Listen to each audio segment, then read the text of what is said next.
presión arterial, ¿no? Aumenta la presión arterial, aumenta nuestro sodio. Entonces, el riñón está diseñado para resistir esos cambios de presiones y ayudar a nuestro organismo a que regrese a su homeostasis, ¿ya?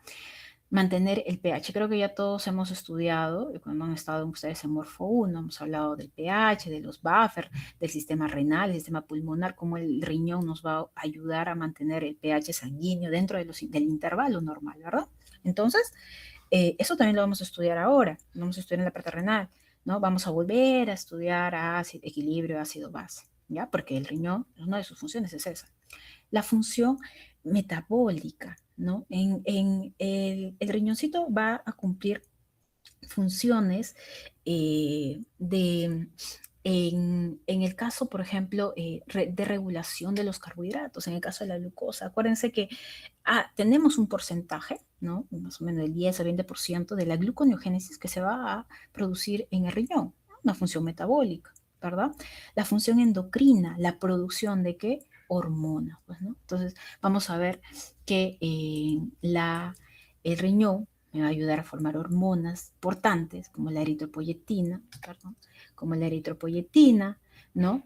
Para estimular la producción de los eritrocitos, ¿ya? Eso va a trabajar directamente, es una hormona que va a viajar por la sangre y se va a ir a la médula ósea, ¿ya? Para aumentar la producción, ¿no? De los eritroblastos, la maduración más que todo de los eritroblastos, más que su producción. En la renina, la formación de la renina por el aparato juxtaglomerular, el sistema renina-angiotensina-aldosterona, y la conversión de la vitamina D a su forma activa, ¿no? Al calcitriol, ¿no? A la 1.25 dihidroxicoldicalciferol, ¿no? Que en bioquímica seguramente ya lo han estudiado también.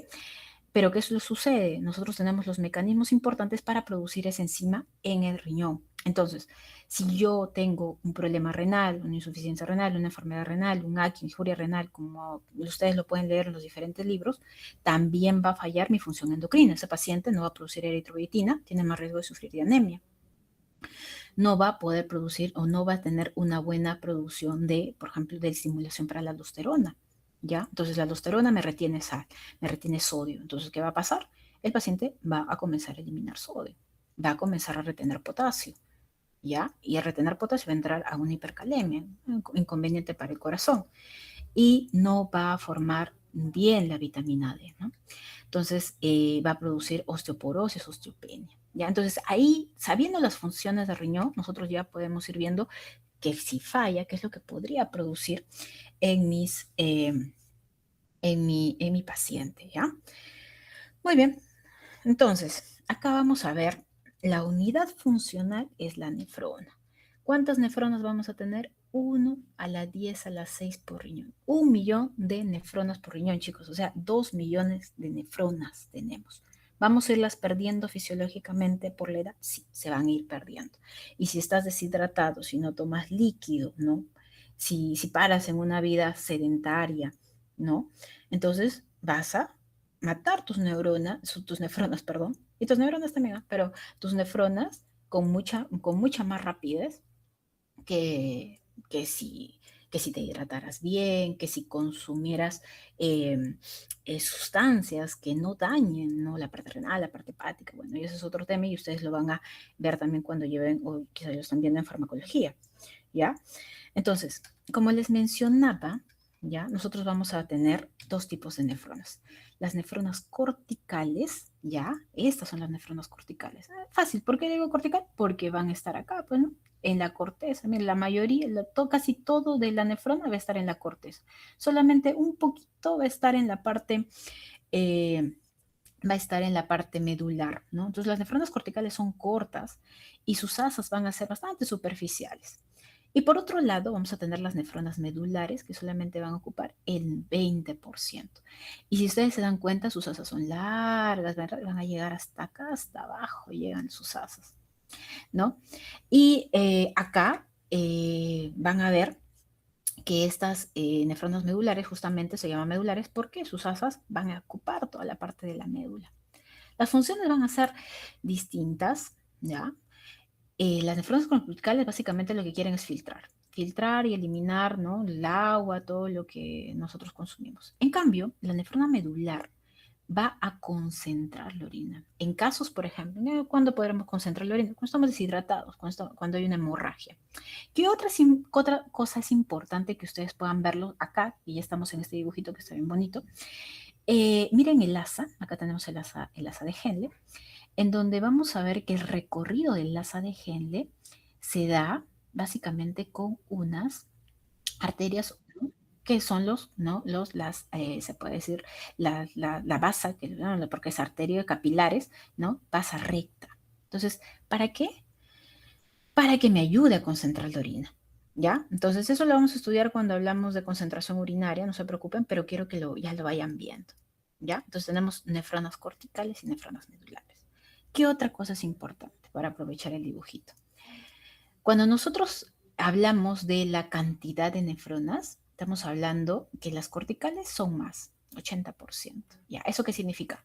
Que la mayor cantidad de sangre, ¿dónde va a llegar? A la corteza, más que a la médula, ¿verdad? La médula solamente un 20%. Entonces, ¿qué va a pasar?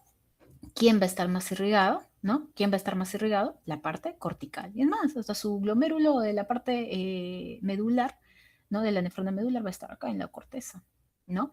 Entonces, eh, la mayor cantidad de oxigenación, ¿no? Que vamos a tener va a estar en la corteza. Y también vamos a tener oxigenación en la médula, pero va a estar, la médula va a vivir como que en medio de un proceso hipóxico, isquémico. Y es más, acá se necesita más oxígeno. ¿Por qué? Porque acá vamos a tener unas bombas que me van a ayudar a concentrar la orina, pero esas bombas necesitan ATP y van a gastar, ¿ya? Van a gastar energía. Y para tener energía necesito oxígeno, pues, ¿no? Entonces, estas basas rectas me van a ayudar a eso, a traer el oxígeno que necesito, ¿ya? Muy bien, entonces, cosas básicas antes de que lo pase. Acá tenemos la arteriola aferente, la que llega, forma el glomérulo, arteriola eferente, ¿ya? Cápsula de Bowman, ¿no? Acá tenemos los túbulos, el tubo contorneado proximal, el asa de Henle, la parte descendente, la parte ascendente, la parte gruesa. Tenemos el túbulo contorneado distal, que si se dan cuenta va a tener contacto, y es así, va a tener contacto con, sobre todo, la arteriola aferente y con el mesangio para formar el llamado aparato yuxtaglomerular, ¿ya?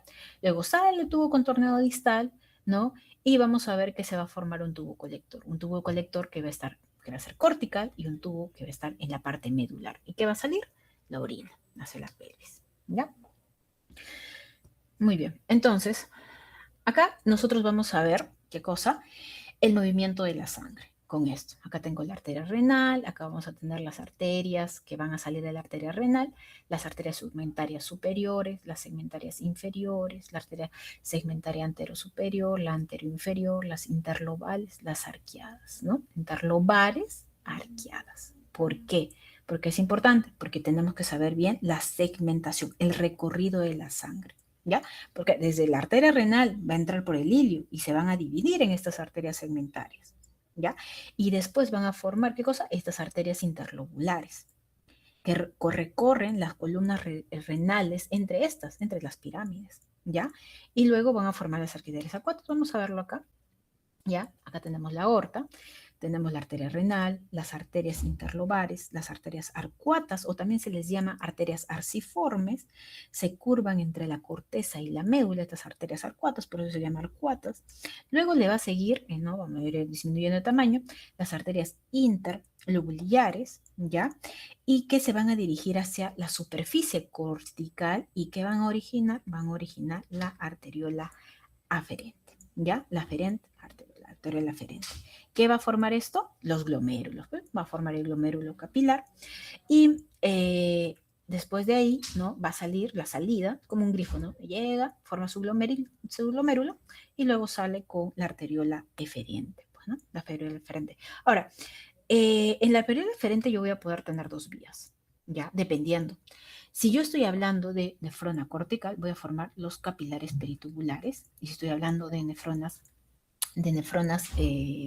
medulares, voy a formar la base recta. ¿ya?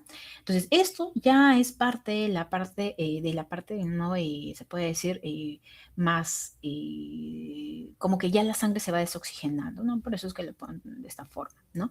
Entonces, vamos a formar, a partir de acá, la vena interlobular, ¿no? Estas, las venitas, ay, disculpa, ay, aquí está. Luego voy a formar las venas arcuatas, en realidad es vena interlobular, las venas arcuatas, la vena interlobar, y luego vamos a tener la vena renal. Aquí todos van a drenar a la vena cava inferior, ¿ya? Entonces, ese es el recorrido, ese es el recorrido. Entonces, tenemos que, sobre todo acá, eso es lo que quiero que diferencie, ¿no? Porque a veces decimos los capilares peritubulares, pues hablamos vasa recta y no sabemos de qué estamos hablando. Muy bien. Vámonos con la parte del corpúsculo renal. En el caso del corpúsculo...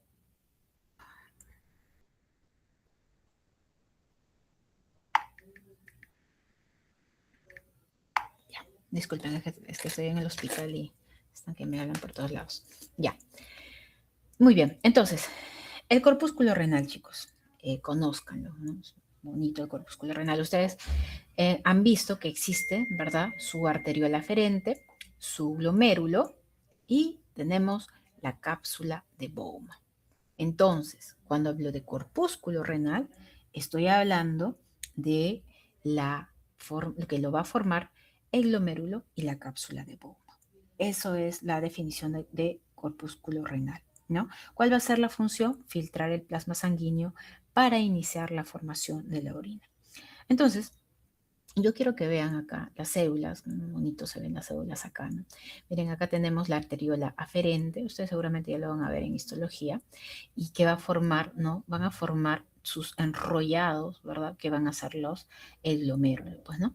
Y esos glomérulos, se dan cuenta, van a tener unos pequeños espacios, ¿no? Acá no he tratado de dibujar bien, pero van a tener espacios, ¿no? Esos son espacios porque el glomérulo va a tener unos capilares fenestrados. Acuérdense que hay tres tipos de capilares: continuos, fenestrados, sinusoidales, ¿no? En el caso del glomérulo, los capilares van a ser,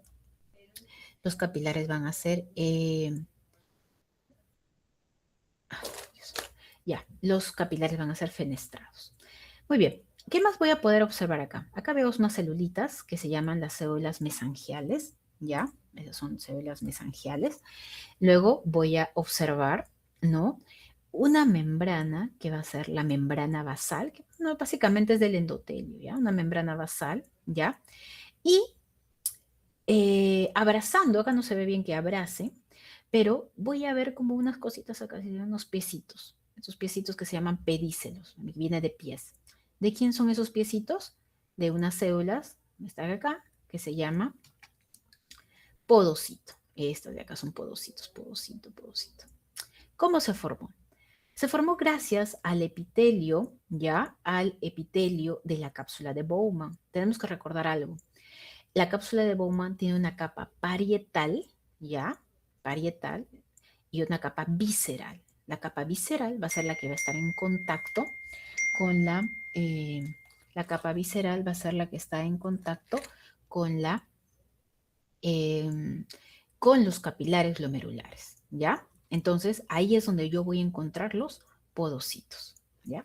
Un segundo, por favor, chicos.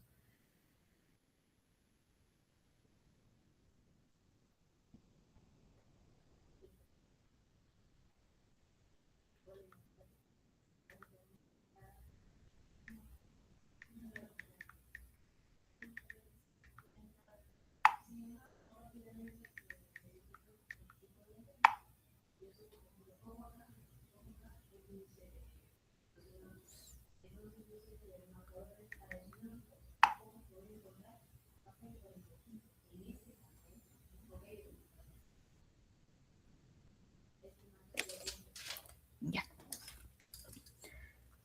Entonces, acá vamos a tener nosotros nuestros podocitos con los llamados pedícelos, que como les decía, va a formar parte de la capa visceral de la cápsula de Bowman, ¿ya?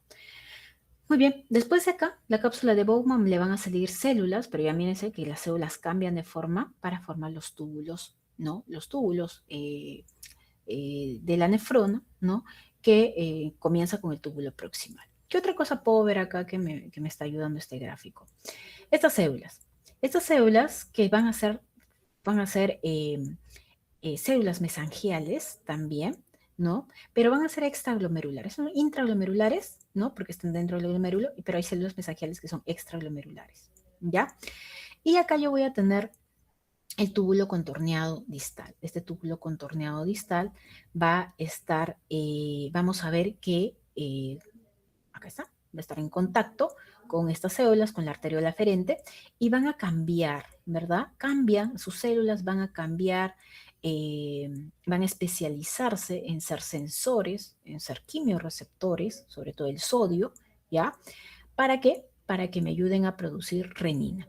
Entonces, junto con la mácula densa, junto con las células mesangiales y junto con las células que van a estar en la arteriola aferente, me van a formar el aparato yuxtaglomerular. ¿Ya? Entonces, eso es lo que me va a formar el aparato yuxtaglomerular. Muy bien. Entonces, el glomérulo, nosotros vamos a tener acá nuestro glomérulo. El glomérulo, como le dije acá, se compone por una madeja de capilares fenestrados. ¿Cuántos más o menos ascitas? O sea, ascitas de estos son ascitas, ¿ya? Esta va a ser más o menos de 10 a 20 asas capilares, ¿ya? Regados desde la arteria glomerular aferente, ¿ya? Entonces, nosotros vamos a tener estos capilares fenestrados, si se dan cuenta, esas son sus fenestraciones, ¿ya? Ahora vamos a ver el tamaño y esas cositas, pero ¿para qué es importante? Para que se pueda filtrar la sangre, pues no, o sea, si no, no se va a poder filtrar. Luego está rodeado de una membrana basal y va a estar rodeado de unas células que son las células, los podocitos, pues, ¿no? Los podocitos. Esos podocitos, y sobre todo los que van a tener contacto, son los pedícelos. Estos son los pedícelos. Muy bien, entonces ahí está formado, ¿ya? Y acá al medio yo voy a tener la célula mesangial. Es importante la célula mesangial, porque la célula mesangial, estas células mesangiales me van a dar soporte, ¿ya? Soporte a la parte de la membrana basal y a la parte del endotelio, ¿ya? Y también en la parte de los pedícelos. Regulación del flujo sanguíneo, ¿ya? Vamos a ver que se van a formar algunas sustancias, como por ejemplo el óxido nítrico, prostaglandinas, produce citoquinas, interleuquinas va a formar, ¿ya? Y está en la forma parte de la matriz extracelular, ¿ya? Entonces ahí vamos a tener el colágeno, todas esas cosas para generar ¿no? un soporte de este glomérulo, pues, ¿no? Entonces si nosotros lo vemos de esta forma, vamos a ver que estos son los podocitos, miren, aquí está su núcleo del podocito, aquí está el citoplasma, y cómo esas invaginaciones que van formando los llamados pedícelos. Acá se dan cuenta, acá en esta partecita de acá que estoy rayando, esa es la membrana basal, eso es con una microscopía electrónica, y acá adentro este es el capilar, pues, ¿no? De células endoteliales, y se dan cuenta, esas células endoteliales tienen unos huequitos, ¿verdad? Eso es el endotelio que está fenestrado, ¿ya?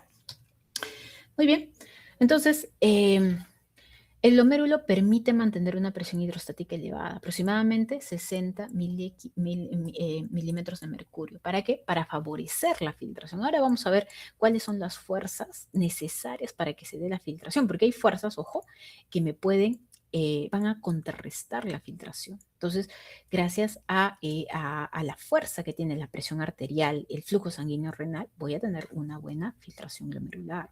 ¿Ya? Entonces así quedan, chicos, ¿no? Así. Los podocitos se están abrazando a la parte de las asas capilares que forman el glomérulo. eh, y es básicamente eso va a ser la barrera de filtración glomerular. Uy, no quiero avanzar.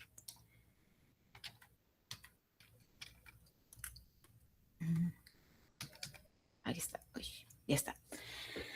Entonces, si yo hago un corte, ¿verdad? Hago un cortecito transversal acá, yo voy a poder observar esto de acá. Célula endotelial, ya, célula endotelial, ¿no? Luego voy a tener los poros capilares, ya estos poritos, una membrana basal, importante, menciono la membrana basal glomerular porque es importante, ¿ya? Porque vamos a ver que sus componentes eh, van a servir para ayudarnos a mantener bien la filtración glomerular. ¿ya? A que no pasen proteínas, a que no pasen sustancias que no deberían pasar en la membrana. Hay enfermedades que, que atacan a la membrana basal glomerular. Hay enfermedades genéticas que no producen las sustancias necesarias para formar la membrana basal glomerular. Y ese paciente llega a enfermedad renal crónica, necesita trasplante. Solamente, miren, por no producir las sustancias que es necesario para la membrana basal. ¿Ya? ¿Qué más? Acá tenemos los pedícelos, ¿verdad? Los pedícelos. Y acá se da la filtración, pues así, ¿no? Del capilar sanguíneo hasta acá, pues, o sea, la filtración, ¿no? Este es el polo vascular, este es el polo urinario, ¿no? Polo vascular, polo urinario. Muy bien, entonces, la barrera de filtración glomerular es justamente lo que hemos estado viendo ahora, compuesto por el endotelio capilar fenestrado, ¿ya? Por la membrana basal glomerular y por los podocitos que hemos dicho que es el epitelio visceral de la cápsula de Bowman. ¿No? ¿El resultado cuál va a ser? La filtración glomerular. Eso es lo que queremos, ¿no? Así sale, gracias a su barrera, o sea, comienza a filtrar, ¿no? Entonces, ¿libre de qué? Libre de proteínas, libre de elementos celulares, ¿ya? Y por más que se pueda filtrar, ojo, la filtración va a ser un ultrafiltrado isotónico, o sea, se va a parecer a lo que tenemos en el plasma, ¿ya? O sea, al sodio, a todos los electrolitos. Y se va a ir modificando mediante va avanzando el túbulo, porque voy a estar resorbiendo sodio, resorbiendo potasio, secretando hidrogeniones, y urea, etcétera. Entonces se va a ir modificando, ¿ya? Aquí está. Miren, este es el espacio urinario, este es la plus capilar. Y acá tenemos los pedícelos. Entonces, pedícelo, un pedícelo, otro pedícelo, otro pedícelo. Membrana basal, fenestraciones, ¿verdad? Estas son las fenestraciones capilar de los capilares, ¿no? Y acá, membrana basal glomerular. ¿Esta de qué es esta de, doctora? Esta es importante, esta es el diafragma, ¿ya? El diafragma. ¿Ya? ¿Se dan cuenta? Los espacios van a ser distintos. Este espacio va a ser distinto. Normalmente este espacio va a ser más grande que este espacio, ¿ya? Entonces, va a haber sustancias que pueden pasar este espacio. Pasan. Uy, pero acá es muy chiquito, ¿no? Tamaño. Entonces, ¿qué es lo que me va a ya ir diferenciando lo que se filtra y lo que no? El tamaño. Una de esas cosas, tamaño. Pero no solamente tamaño. Vamos a ver que la carga también es importante, ¿ya? A ver, entonces, ¿quiénes forman parte de la barrera de filtración? Endotelio, ¿verdad? Permite el paso libre del plasma, ¿verdad? Aguas solutos que retienen células sanguíneas. O sea, es decir, tú no puede pasar eritrocitos, no puede.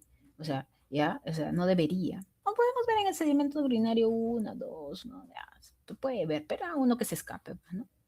Pero no puede haber muchos, pues, ¿no? Eso está mal, ¿ya? Entonces, los poros que van a tener aproximadamente son de 70 a 100 nanómetros, se dice, ¿ya? En este endotelio fenestrado, ¿ya? Entonces, una de las funciones, antes que me olvide también acá, en estas fenestraciones, ¿verdad? Es que estas células endoteliales, ¿ya? Porque son células endoteliales, van a tener una carga negativa, ¿ya? En su superficie, pues, ¿no? Como por ejemplo glucoproteínas como el aparansulfato, es glucoproteínas que le dan esa carga. ¿Qué va a pasar? Viene una proteína, acá bien feliz, viene la proteína, quiere pasar, acuérdense, las proteínas tienen carga negativa. ¿Quiere pasar? Uy, se encontró con la carga negativa del endotelio. Lo repele, pues no, chao proteína, no vas a pasar, ¿ya? Entonces, la carga negativa es importante. Ya hemos visto, para que pueda filtrarse algo, tiene que ser tamaño y carga, ¿no? Está bien, entonces tienes un buen tamaño, pero si tienes carga negativa, no vas a pasar, ¿ya? Lo otro es, la otra que forma parte de esta barrera es la membrana, pues, ¿no? Esto es membranita, esta membrana basal glomerular. Es un filtro principal, impide el paso de las macromoléculas grandes. O sea, mayor de 70 kilos Dalton, ¿sabes qué? No vas a pasar, ¿ya? Y su carga negativa, esta también tiene carga negativa, ojo, ahorita vamos a ver quiénes le dan la carga negativa, también evita el paso de proteínas.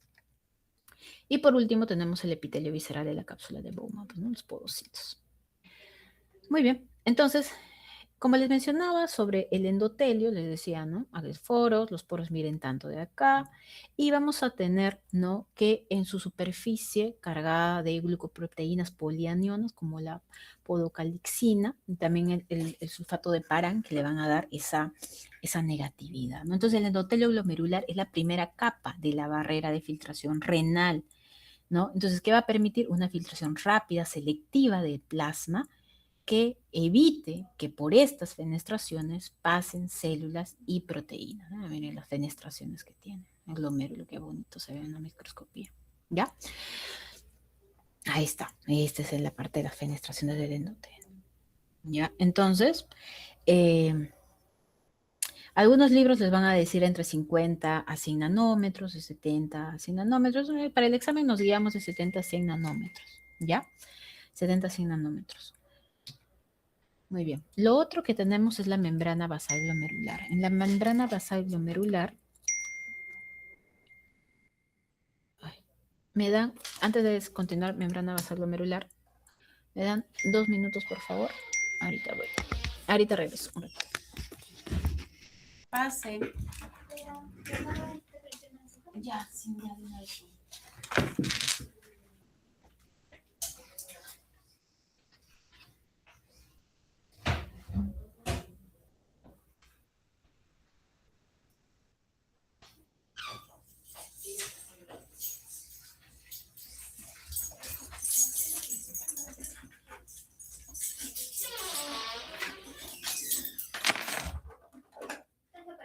Ay, gracias. Por si acaso, el día de Jim está mal, ¿sabes? Gabriel está atrás con Gabriel. Sí, porfa. Gracias. Hola, ¿qué tal? Disculpe. Ya. Eso es en la oficina de la doctora Andrea, ¿no? Sí. Ya, me voy quedando entonces con el de atrás, con el amarillo.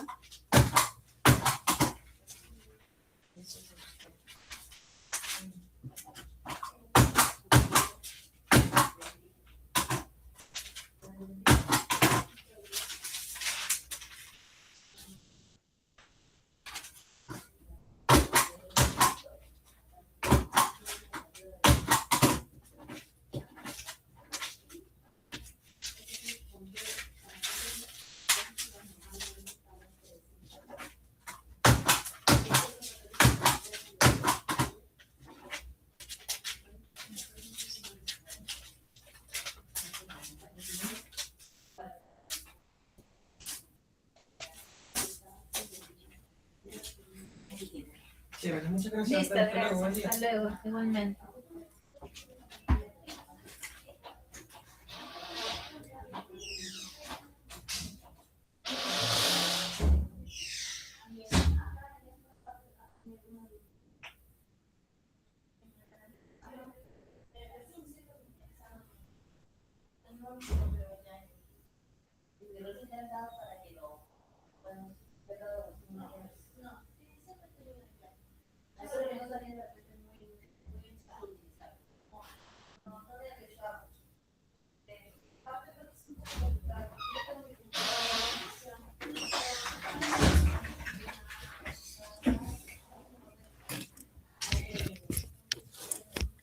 Ya, listo.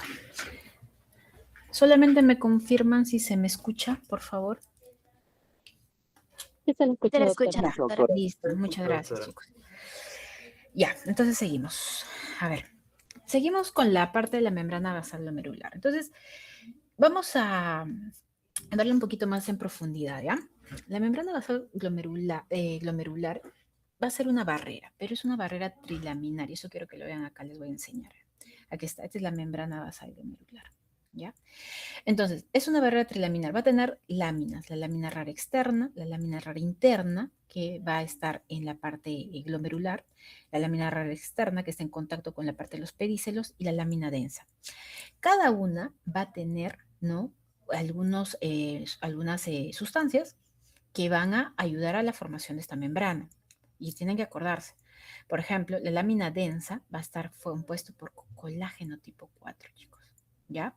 Hay enfermedades, como les decía, genéticas, que va a hacer que no se forme este colágeno tipo 4, o por lo menos no se forme mutaciones que van a ser ligadas al sexo, por ejemplo, que no se forme estos colágeno tipo 4 y lamentablemente el paciente tiene proteinuria, llega a una enfermedad renal, necesita trasplante. O hay enfermedades que ya uno nace bien, pero a la larga, en la adultez, puede generar anticuerpos contra el colágeno tipo 4. ¿Dónde está? En la lámina densa. Tenemos laminina, fibronectina, proteinglicanos, ¿ya? Y abundancia, sulfato de parán, que también lo encontrábamos en el endotelio, ¿se acuerdan? Ahí también lo vamos a encontrar, ¿no? Entonces, en la lámina rastre también voy a tener fibronectina, laminina, ¿no? Que van a ayudar a los pedícelos y a las células a conservar su unión en la lámina. Ahorita vamos a ver cómo se une, ¿ya? Porque sí, en el caso de la composición molecular, ¿no? Estamos hablando de estas proteínas como la laminina, fibronectina, proteinglicanos, ¿no? ¿Por qué? Y con el sulfato de parán, porque le van a dar, ¿qué cosa le hemos dicho? Su carga negativa. ¿Ya? Negativa. Esa es la importancia. Poseen carga negativa. Entonces, es un filtro físico, sí, físico, es una membrana, pues, ¿no? Pero también es un filtro eléctrico selectivo, ¿ya? Como dice acá, filtro físico y eléctrico selectivo. Impide macromoléculas grandes, más o menos de 70, como dijimos, mayores de 70 kilodaltons, ¿no? Grandes, no van a pasar, ¿ya? ¿Quién tiene más o menos 70 kilodaltons? Un poquito más, la albúmina, ¿ya? Van a haber albúminas un poquito más pequeñas, pero la albúmina en general, 70 kilodaltons. Pero básicamente, en el caso de la albúmina, lo que más va a ayudar a repeler, ¿no? Es la carga. La albúmina tiene carga negativa, entonces por más que quiera pasar, no debería. Pues, si yo tengo correcto, mi membrana basal está bien bonita, mi membrana basal, mi colágeno con todo, no debería, pues no debería pasar. ¿Ya? Y por último tenemos el epitelio visceral de la cápsula de Bowman, los pocitos, pues, ¿no? Estas cositas ahí, estas celulitas especializadas, ¿verdad? Que van a tener, ¿no? Que van a tener los llamados pedícelos. Pedícelos de primer orden, ahorita vamos a ver, es membrana basal. Endotelio, este es el podocito. Esta es una prolongación de primer orden. Vamos a tener prolongaciones. Estoy por aquí. Voy a sacar material. Ya. Vamos a tener prolongaciones de... Ay, no quiere pasar. Ya, prolongaciones de segundo orden o los llamados pedícelos, ¿verdad? Las prolongaciones de primer orden son los más grandecitos y las prolongaciones de segundo orden son los llamados pedícelos, que son los que van a abrazar, ¿no? Van a abrazar a la membrana basal y van a abrazar a la parte del endotelio, ¿no? Acá lo tenemos, ya. Entonces, eso ya lo hemos estudiado. Van a formar una hendidura que se llama la hendidura diafragmática de filtración o el diafragma, ¿ya? Ahora, este diafragma, para que se forme así todo bonito y todo, va a tener que estar formado por proteínas, ¿ya? Entonces, vamos a tener proteínas de unión que me unan, por ejemplo, pedícelo a pedícelo, a este de acá. ¿Cómo acá? Acá van a formar pedícelo a pedícelo. ¿Para qué? Para que estén bonitos, ¿no? Para que se mantengan pegaditos, no se separen, ¿no? Porque imagínense que no haya una unión entre pedícelo y pedícelo. Este pedícelo puede irse por acá, ¿verdad? Entonces, necesitan una unión. ¿En quién los da? Las proteínas del diafragma de filtración, ¿no? Entonces, vamos a tener unas proteínas en los dominios, vamos a tener una proteína importante, que es la proteína del dominio apical, que va a ser la... Un ratito.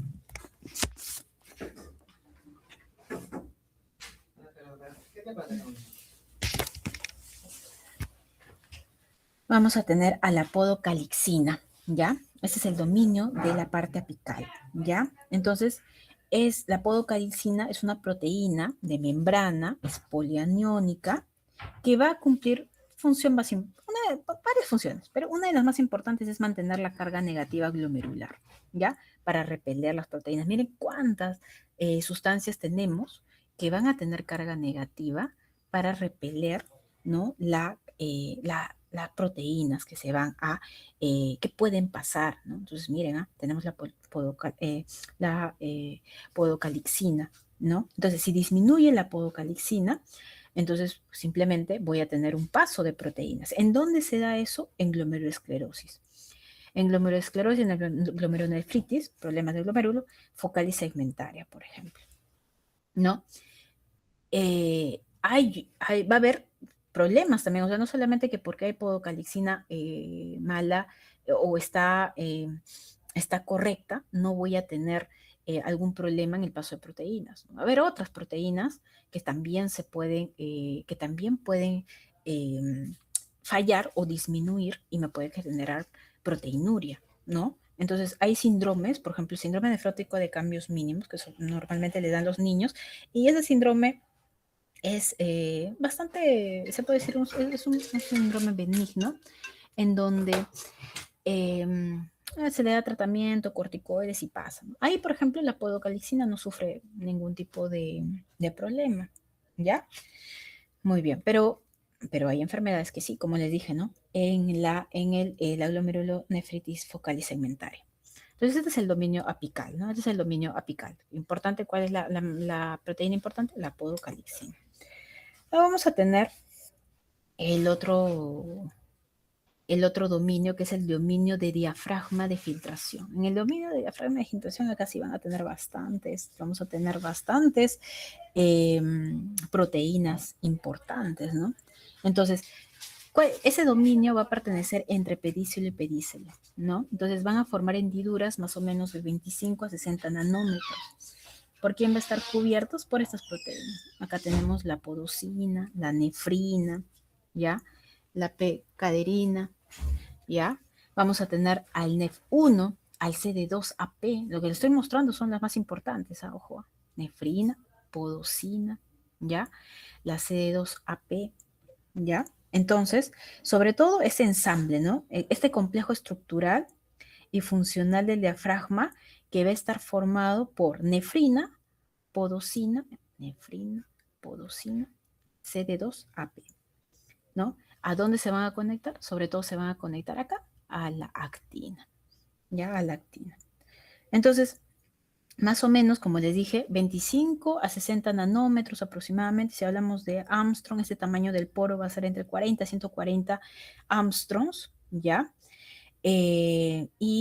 Vamos a ver que es un poco menos de la permeabilidad que tiene el endotelio. El endotelio vamos a más o menos 700 Armstrongs aproximadamente. Ahora es más pequeñito, ¿ya? Entonces, va a poder existir alteraciones en algunas proteínas, ¿no? De la nefrina. Por ejemplo, las proteínas de la nefrina tenemos el NEF1 o la podocina, que también se les llama el NEF2, ¿no? Entonces, acá, ¿no? El NEF2, el NEF1 me van a provocar síndromes nefróticos congénitos. Y ya, pues el paciente, lamentablemente, este pacientito va a tener una proteinuria severa y el paciente va a estar edematizado, ¿ya? Porque no voy a tener una buena presión oncótica. Y el dominio basal o el dominio de anclaje. Acá, importante, las integrinas, ¿ya? Sobre todo la integrina beta 1, ¿ya? La integrina beta 1, ¿no? Entonces, ¿cuál es la conclusión? Este diafragma de filtración me va a ayudar a generar una selectividad del paso de sustancias, sobre todo ¿de qué? De las proteínas, ¿ya? Muy bien, entonces acá ya les dejo estas proteínas para que lo lean bonito, está en su casa con su cafecito, ¿no? Está en su carro ahí, ¿no? Ya, para que puedan leerlo bien, ¿no? Entonces, importantes, Porque acá tenemos varias enfermedades que ustedes lo van a estudiar a lo largo de la carrera, los cuales se altera la podocina, la nefrina. Entonces, lamentablemente este pacientito va a tener filtración de proteínas, ¿ya? Y va a tener un síndrome nefrótico que a la larga va a llevar a una enfermedad renal crónica, pues, ¿no? Y va a necesitar trasplante, ¿ya? Porque muchas veces son congénitas y no se puede hacer nada. Muy bien, ahora, en el caso de la función renal, pues, ¿no? Ya ustedes lo saben, pues, filtración, reabsorción, secreción, excreción, pues, ¿no? Entonces, todo eso va a ser a partir de la arteriola aferente, ¿no? El glomérulo, llega al glomérulo, se filtra, ¿no? Todo pasa acá, bien bonito, ultrafiltrado.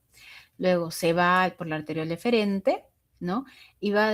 Hay cosas que se filtran y dicen, no, yo no puedo irme, tengo que regresar porque yo soy importante. ¿Quién? Sodio, algunos aminoácidos, ¿no? Que han pasado, ¿no? Aminoácidos que han pasado. Glucosa, pues, ¿no? Tiene que regresar, ¿no? No me puedo ir.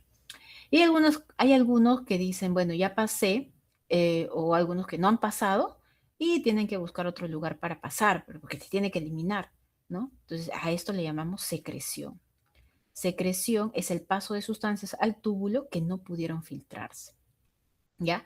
Y luego vamos a tener la excreción. Entonces, cuando nosotros hablamos de la excreción, o sea, el final, ¿no? De todo esto va a ser igual a la filtración menos la reabsorción, o sea, menos lo que se reabsorbe, más la secreción. Eso me va a dar el total de la excreción, ¿ya? El total de la secreción. Acá tenemos los capilares peritubulares, la venita renal y la excreción urinaria.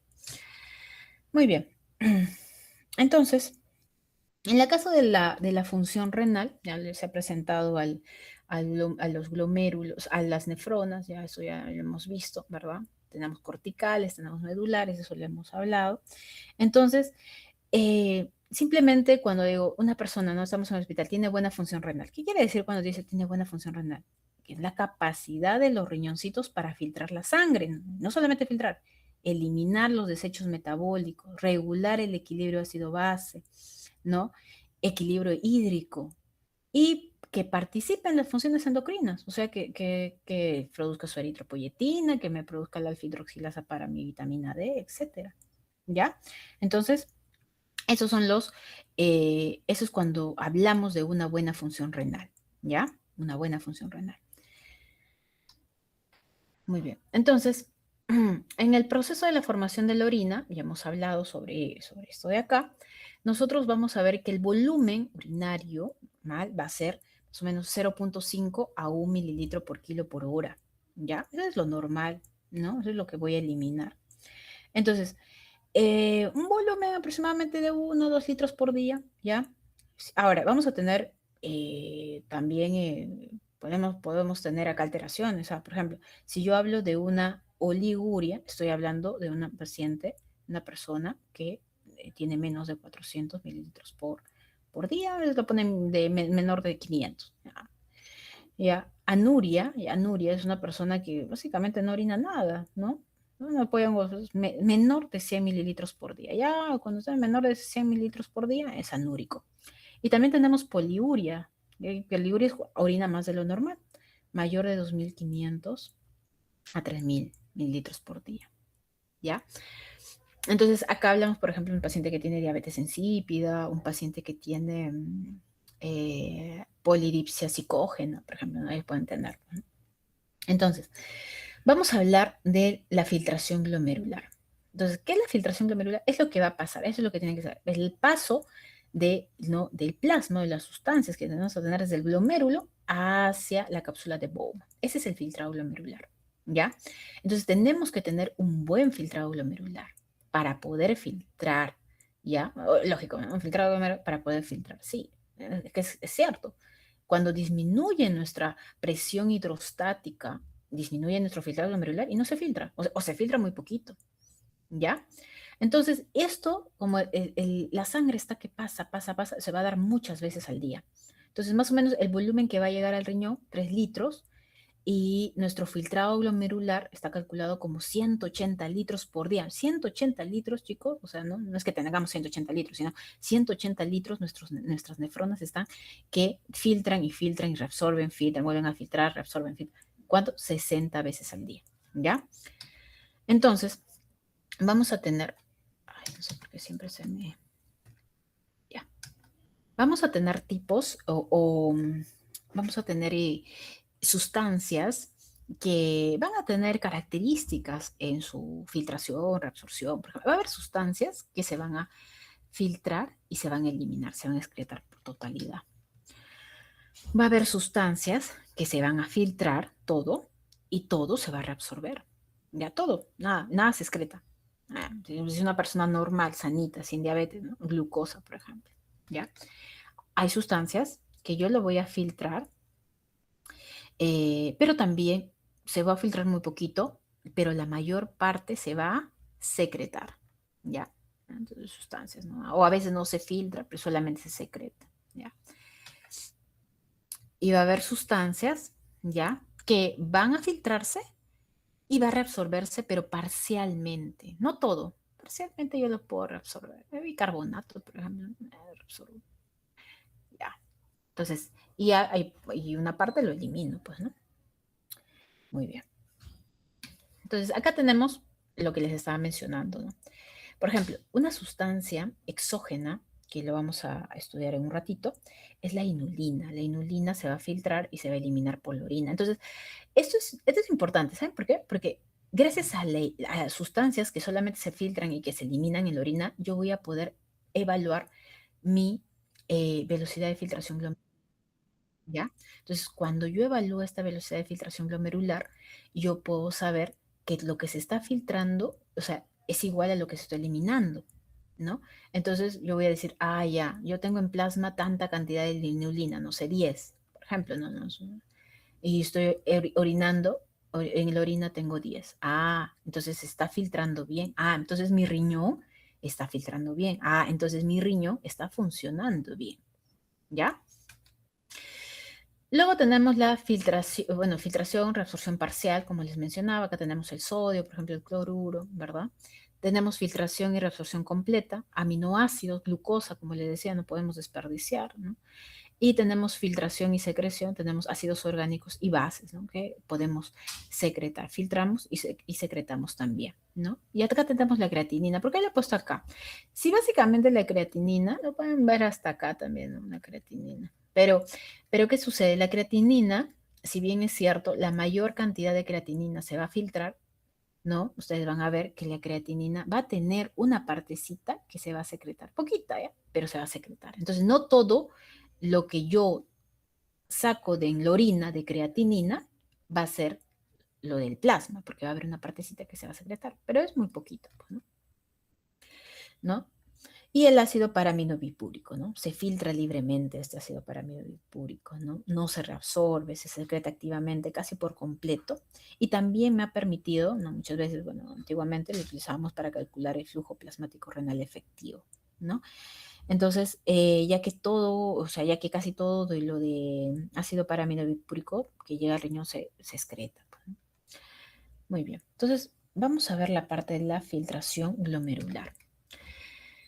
En el caso de la filtración glomerular, nosotros vamos a tener que va a haber variables que van a determinar este ultrafiltrado. ¿Por dónde? Por la barrera de filtración. Y ya los he dicho, es el tamaño de la molécula y la carga de la molécula. Entonces, el tamaño es lógico, cuando las sustancias muy grandes no se van a reabsorber, perdón, no se van a filtrar, y sustancias muy pequeñas sí se van a poder filtrar, ¿no? Lógica. Pero también hemos dicho la carga. Entonces voy a tener carga positiva, se va a filtrar, y carga negativa no se va a filtrar porque ya hemos hablado, hasta me he demorado en explicarles la carga negativa que va a tener los diferentes componentes. ¿Ya? Entonces, vamos a ver que la filtración es igual al filtrado glomerular por la concentración plasmática, es lo que se ve. Entonces tenemos una sustancia, por ejemplo, el agua, en su masa molecular es 18, pero la capacidad de filtración va a ser de 1. ¿Ya? Entonces, ¿qué me indica que sea 1? Me indica que se filtra libremente, mientras que un valor de 0 me indica que no se filtra. O sea, y todo lo comparamos con el agua, ¿no? Entonces, el agua es como que se filtra al 100%, ¿ya? Al 100% el agua. El sodio igual, la glucosa igual, la mioglobina 0,75. ¿Qué quiere decir? Que la mioglobina se va a filtrar al 75% en relación al agua, que es el 100%, ¿ya? Y la albúmina, mira, se filtra 0,000. O sea, lo que está más cerca a cero me indica que no se filtra, ¿ya? Entonces acá voy a tener las presiones que son importantes para poder determinar la filtración glomerular. Entonces, la filtración glomerular va a depender del equilibrio entre tres presiones principales, ¿ya? Tenemos la presión hidrostática glomerular, la presión coloidosmótica glomerular y tenemos la presión de la cápsula de Bowman. Ya. Eso lo tenemos que entender sí o sí. ¿Por qué? Porque de esto va a determinar cuánto yo voy a filtrar, ¿ya? Presión hidrostática glomerular. La presión hidrostática es la presión de líquido, así lo tienen que tomar, presión de líquido, esa fuerza de líquido. Entonces, es una fuerza que va a tender a botar el agua, a botar, ya, a botar el líquido, ya, hacia la cápsula de Bowman. Fuerza, ¿no? Fuerza. La presión coloidosmótica está dada sobre todo por la concentración de sustancias que tengo en el plasma o en un compartimento. Pero en este caso vamos a hablar del plasma, porque estamos hablando de la coloidosmótica glomerular, de acá. Entonces, ¿qué es lo que me va a dar esta presión coloidosmótica u oncótica si yo tengo mayor cantidad de proteínas? Entonces, las proteínas hacen que jale agua, ¿no? Por eso es que la flechita va hacia arriba, ¿ya? Y lo otro es la presión de la cápsula de Bowman, porque la cápsula de Bowman también va a tener una presión. Lógicamente, cuando se filtra, acaba de llenarse de líquido, ¿verdad? De líquido. Entonces, la presión hidrostática de la cápsula de Bowman, ¿ya? De la cápsula de Bowman. Entonces, va a tender a sacar, ¿ya? Saca, trata de regresarlo. Y doctora, ¿pero qué falta? La presión oncótica, ¿verdad? La presión oncótica o coloidosmótica de la cápsula de Bowman. Pero no hay, pues, ¿no? ¿Por qué no hay? Porque no debe haber, pues. ¿Por qué no debe haber? Porque hemos dicho que las proteínas no deberían filtrarse. Y como no deben filtrarse, acá no debería haber proteínas, o sea, no debe haber proteínas, ¿ya? Es por eso que solamente vamos a tener estas tres fuerzas, ¿ya? Y la presión hidrostática es la mayor, pues no es la que me va a ayudar a que yo pueda filtrar, porque esas me van en contra, pues se me va en contra y esto también se me va en contra, ¿ya? Muy bien. Entonces vamos a tener los marcadores de la filtración glomerular y vamos a ver que existen. Primero, tenemos que ver, desde el corazoncito va a llegar el gasto cardíaco, 5 litros, ¿verdad? No, los 5 litros no pasan por ahí. Llega al riñoncito el 20%, 650, ¿no? Más o menos, perdón, 1200 mililitros, el 20% es 5 litros. Pero yo no filtro, no toda la sangre, ¿no? O sea en el sentido de que no va a pasar elementos formes, ¿no? Entonces solamente tengo el plasma. Entonces saco el filtrado plasmático renal. Eso va a ser también más o menos el 20%, 650 mililitros. ¿Ya? Ya. De esos 650 mililitros, lo único, ¿no? Lo que va a pasar, la fracción de filtración de estos 650 va a ser el 20%. Este 20% va a ser la fracción de filtración, acá lo voy a poner, ay, se me fue la fracción de filtración, el 20%, ¿ya? Y de ese 20%, nosotros vamos a ver que la filtración glomerular va a ser, entonces, de 650 del plasma total, o sea, el plasma total que va a estar acá, lo único que se filtra va a ser 125, el 20%. Lo demás se va a ir, ¿ya? Lo demás se va a ir, ¿ya? Entonces, mi filtración glomerular normal va a ser 125. Va a oscilar entre. De estos 125, chicos, va a pasar a 125. ¿eh? ¿Cuánto voy a resolver? 124 mililitros por minuto. ¿Y cuánto voy a eliminar? Lo que resta, pues, 1 mililitro por minuto. Entonces son valores que ustedes tienen que aprenderse, que tienen que saber, ¿ya? ¿Cuánto es mi fracción de filtración? Lo que se filtra, de lo que se va a filtrar de mi flujo plasmático renal, ¿no? Entonces, el flujo sanguíneo renal va a ser igual a la diferencia de presiones, ¿no? De mi arteria con mi vena sobre mi resistencia vascular renal total. Es de la ley de Ohm, ¿verdad? Ya ustedes lo hemos estudiado, bueno, lo han estudiado ustedes también en la parte de cardio. Es lo mismo, de ahí sale. ¿Ya? Entonces, tiene que haber una diferencia de presiones para que yo tenga un flujo. Si no hay diferencia de presiones, no hay flujo. ¿Ya? Tiene que haber. Entonces, mientras más sea mi gradiente, mayor va a ser mi presión, mi flujo sanguíneo. Y la fracción de filtración lo saco. Filtración glomerular sobre el flujo plasmático renal. El otro concepto es el KF. El KF en este caso va a ser 12.5, ¿ya? Entonces va a ser 12.5 mililitros. ¿De qué va a depender el KF? De la forma de mis capilares glomerulares, ¿ya? ¿Cómo son mis capilares glomerulares? Son fenestrados, ¿ya? Entonces, fenestrados y además voy a tener alta cantidad de superficie de filtración. Voy a tener 2 millones de nefronas en los dos riñones, ¿ya? Voy a tener, entonces, eso mis capilares fenestrados y mi alta superficie de filtración me va a dar mi KF, mi coeficiente de filtración. Entonces, en todos los capilares no va a ser el mismo, ¿ya? ¿No? La mayoría va a ser menos, ¿no? Porque normalmente son capilares continuos, pero acá sí voy a tener 12.5, ¿ya? Entonces, el flujo sanguíneo renal es importante para todo, pero tenemos que mantenerlo para todo, ¿eh? Porque determinar indirectamente la tasa de filtración glomerular. Si yo tengo un flujo sanguíneo renal bajo, normalmente mi tasa de filtración glomerular también puede disminuir, indirecto, ¿ya? Modifica la reabsorción de solutos y el agua en el túbulo proximal, interviene en la concentración y dilución de la orina, aporta oxígeno, ¿no? Como todo flujo, pues, ¿no? El que llega al riñón, no solamente filtro, sino también me da el oxígeno. Hormonas a la nefrona, ¿no? ¿Qué hormonas van a tener que llegar, por ejemplo, la vitamina D para que se pueda hidroxilar, ¿ya?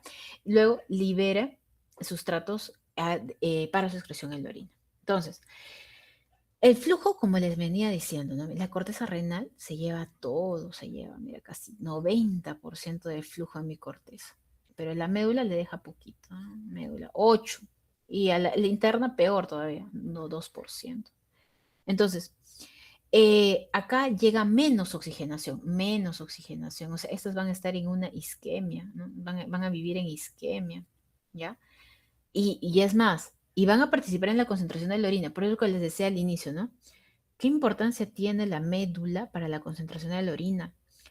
Y acá, para concentrar, ustedes se van a dar cuenta cuando estudiamos, vamos a utilizar varias bombas de ATPasa, ¿ya? Vamos a necesitar varios transportadores eh, eh, que van a ser activos, o sea, transportadores transporte activo, pues, ¿no? Van a gastar energía, necesito oxígeno, ¿ya?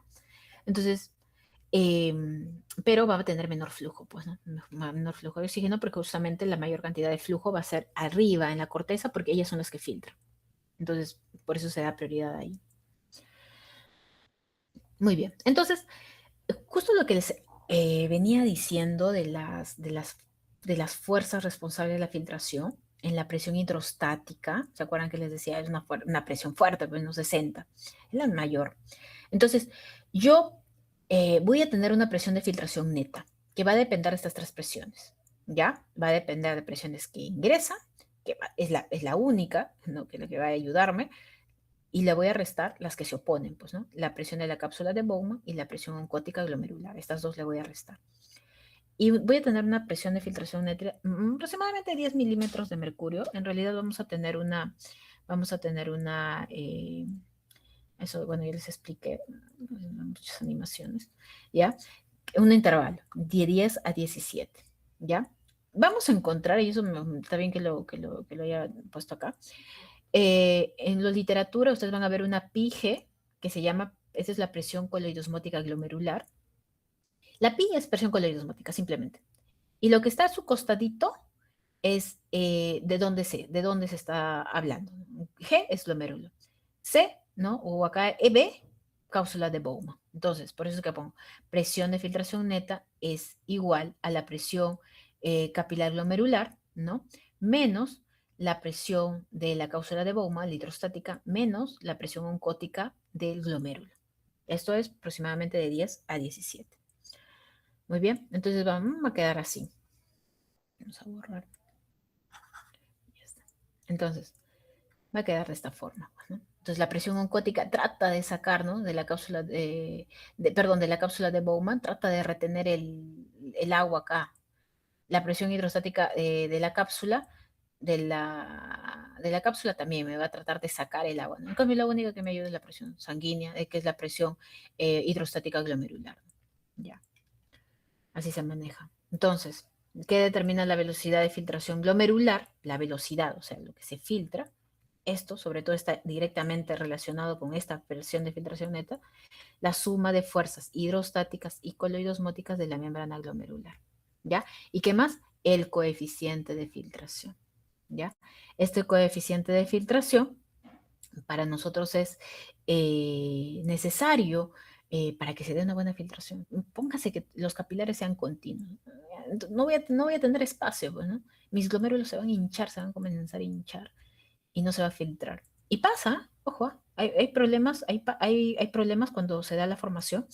Seguramente han escuchado el riñón poliquístico, ¿verdad? El riñón poliquístico no se puede filtrar, ¿no? El pobre bebé nace con eso y se hincha, ¿no? Entonces se queda acumulando ahí, se forman como quistes, ¿no? Y lamentablemente es una enfermedad renal crónica, pues, ¿no? ¿Ya? Entonces es importante el coeficiente de filtración.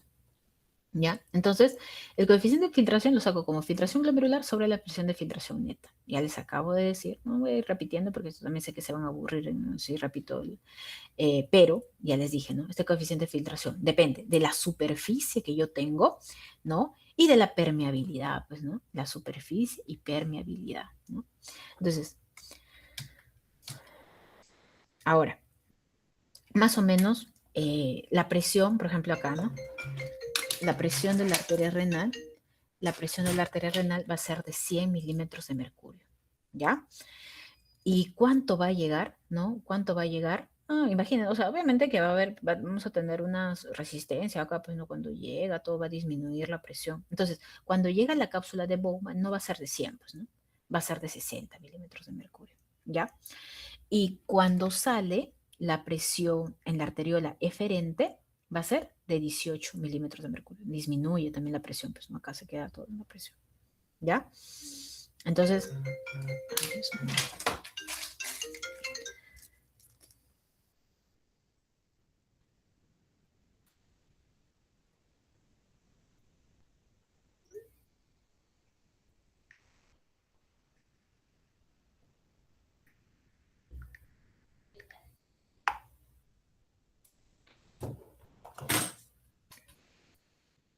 muy bien. Entonces, voy a tener la presión del capilar glomerular de 60, que es el mecanismo más importante. Eso ya les, entonces, si les preguntan, ¿no? Por ejemplo, ¿no? ¿Cuál es el mecanismo de estas presiones capilares más importantes para una buena filtración? La presión capilar glomerular. Entonces, de ahí va a depender mucho. Mira, por ejemplo, ¿no? Si yo aumento mi presión capilar glomerular, también voy a aumentar mi filtración glomerular. Entonces, si aumento esta presión capilar glomerular, voy a aumentar la filtración, ¿ya? Y si la disminuyo, también disminuyo. Entonces va a ser directamente proporcional. ¿Qué variables va a depender que aumente o disminuye mi presión capilar glomerular? Va a depender, ¿qué cosa? La presión arterial, la resistencia de la arteriola aferente y la resistencia de la arteriola eferente. Acabamos de ver la presión arterial, eso ya lo acabamos de ver. En un momento vamos a ver las resistencias, ¿no? ¿Qué estamos hablando? Si hay un aumento de resistencia, ya, eso solamente para acordarse, yo sé que ustedes lo saben, se llama vasoconstricción, ¿verdad? Entonces, la vasoconstricción, mi arteria se hace más pequeñita. Y si yo disminuyo la resistencia, eso se llama vasodilatación, ¿verdad? Ya, yo sé que eso es de kinder, pero ya para algunos no se confunden. Significa que mi arteria se hace más grande, pues, ¿no? Ya, entonces de eso va a depender. ¿Ya? Estamos hablando de la arteria aferente y de la arteria eferente, ¿ya? Entonces, otra variable que va a ayudar a aumentar o disminuir mi filtración glomerular va a ser la constante de filtración, pues, ¿no? Entonces, el coeficiente de filtración, perdón. Entonces, si yo aumento mi coeficiente, voy a aumentar mi filtración, ¿ya? Y si yo disminuyo mi coeficiente, voy a disminuir mi filtración glomerular, ¿ya? Entonces, por ejemplo, si mi superficie, la membrana basal y mi endotelio comienzan a engrosarse, las fenestraciones van a disminuir también, ¿no? Ese poro de filtración va a disminuir. ¿Dónde ocurre eso? En los engrosamientos, por ejemplo, de la membrana basal que ocurre en la hipertensión arterial y en el diabetes mellitus. Entonces ahí disminuye mi filtración glomerular, ¿ya? Entonces se da una esclerosis, sobre todo en la membrana basal, o glomerulosclerosis, y lamentablemente eso nos lleva a una insuficiencia renal, por eso en estos pacientes, pues, ¿no? Con hipertensión y con diabetes mellitus.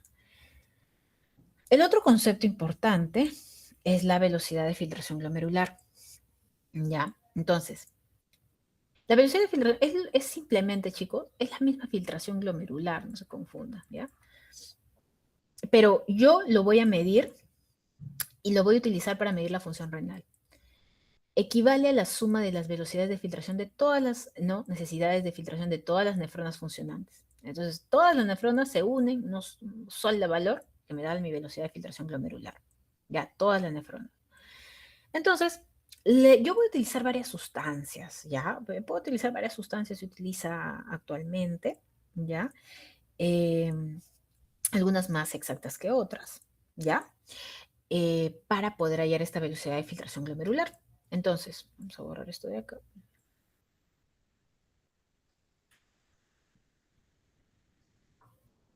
Ya. Velocidad de filtración glomerular es igual a la tasa de filtración glomerular, que es igual a la filtración glomerular. Estoy hablando, ¿no? ¿Por qué? Porque a veces yo digo filtración glomerular, pero no he dicho velocidad, entonces a veces se confunden. ¿Ya? Entonces, por ahora, vamos a ver, cuando digo filtración glomerular, estoy hablando de la velocidad de filtración glomerular. ¿Ya? Solamente que esto es la suma de todas las nefronas. ¿Ya? ¿Para qué me sirve? Para medir la función renal.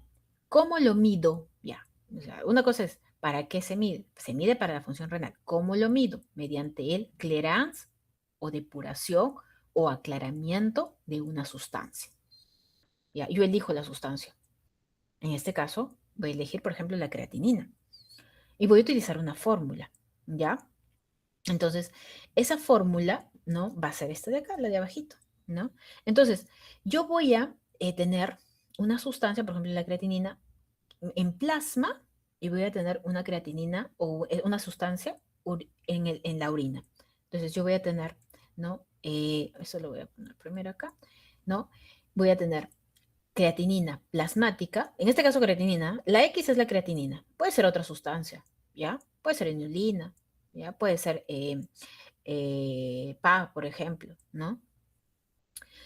Y también voy a tener, ¿no? La sustancia en la orina, en este caso la creatinina urinaria. Entonces, ¿cómo hallo mi aclaramiento de creatinina o depuración? ¿No? Volumen de depuración de una sustancia, ¿no? Clearance X, en este caso clearance de creatinina, ¿ya? Me voy a dar de creatinina. Entonces, voy a multiplicar la concentración de la creatinina, o sea, la sustancia en la orina, por el volumen de orina por un lapso de tiempo. Normalmente usamos 24 horas, ¿ya?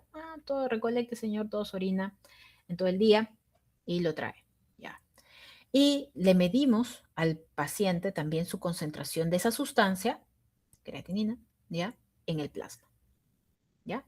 Entonces, tengo que hablar cuál es la creatinina en la orina, cuánto es la creatinina en el plasma, su volumen, cuánto ha orinado el pacientito en todo el día, y con eso hallo el volumen de depuración, ya el clearance de depuración.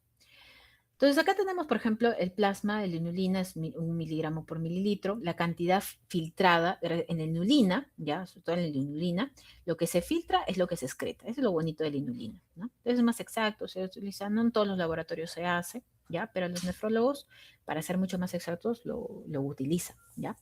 La filtración glomerular por, la inulina plasmática es igual a la inulina urinaria por el volumen, ¿ya? Entonces, yo despejo, pues, ¿no? La filtración glomerular es igual a lo que estamos haciendo acá, ¿no? Inulina urinaria, acá vemos creatinina, por el volumen sobre la inulina plasmática. Lo utilizamos ahí, ¿no? Entonces, con esto yo puedo tener, si la persona está sanita, que mi filtración glomerular tiene 125 mililitros por minuto. Por eso es que nosotros más o menos sabemos cuánto es lo normal. Entonces, podemos utilizar inulina o podemos utilizar creatinina. Tiene sus ventajas. Toda esta es más barata, nosotros lo producimos, es endógeno, ¿no? Del metabolismo muscular, ¿no? ¿No?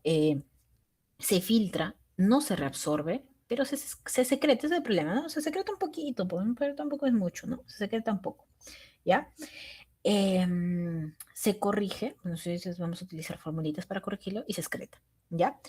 En cambio, la inulina es el marcador ideal, ¿no? Es el marcador ideal, es lo que todos quieren usar, pero no hay en muchos laboratorios. Es exógeno, o sea, le tenemos que dar al paciente, entonces le tenemos que dar la inulina, se filtra, no se reabsorbe y no se secreta, ¿ya? Por eso es ideal, ¿ya? Muy bien. Entonces, si por ejemplo nosotros manejamos la creatinina, ¿no? La creatinina, nuevamente repitiendo, es el producto final del metabolismo muscular, es derivado de la degradación espontánea de la creatina y de la fosfocreatina que nosotros tenemos en el músculo, ¿ya? Entonces, es la que se puede decir que eso es el almacenamiento de la energía del músculo esquelético, ¿ya? Eh, Importancia, ¿no? Entonces, cuando nosotros hablamos de la secreción o de la excreción de creatinina, perdón, de creatinina, nosotros vamos a ver que la creatinina vamos a utilizarlo o va a depender, no utilizarlo, va a depender la creatinina de la, de la de la persona, de la constitución, ahí está, de la constitución de la persona, de la masa macra, ¿no? Y también de la edad, ¿no? No va a ser lo mismo una persona, no estamos hablando del músculo, una persona que va al gimnasio, ¿verdad? Tiene una masa muscular un poco más prominente, una persona delgada, ¿verdad? Sedentaria, que su masa muscular está muy disminuida, ¿no? Entonces, es diferente, pues, ¿no? La creatinina. Entonces, la creatinina, nosotros vamos a ver que va a variar. Y también en el caso de eh, de los ancianos, los ancianos van a tener una creatinina más baja.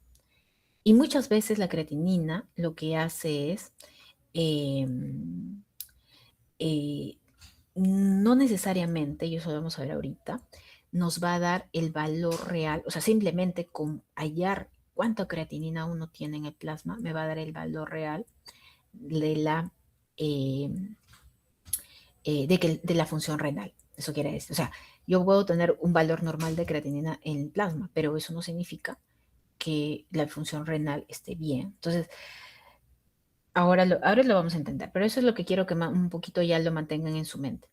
Entonces, para eso es necesario sí o sí hallar la depuración de creatinina. Entonces, la depuración de creatinina utilizamos nuestra fórmula, ¿no? Como hemos dicho, depuración de una sustancia, en este caso la creatinina, la urea, ¿no? Perdón, la creatinina urinaria por el volumen sobre el plasma y la creatinina. Entonces, esas son estas son bueno, lo que significa, ¿verdad? Y la respuesta se da en mililitros por minuto, ¿ya? Entonces, ¿se tiene que corregir? Sí, que se va a corregir el resultado final de la depuración eh, por el área de superficie corporal, ¿no?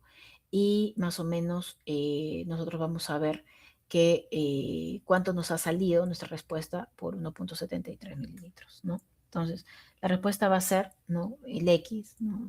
¿no? Asociado a una superficie corporal de 1,73. Y más o menos los valores normales que vamos a encontrar va a estar entre 90 a 120 mililitros por minuto, ¿ya?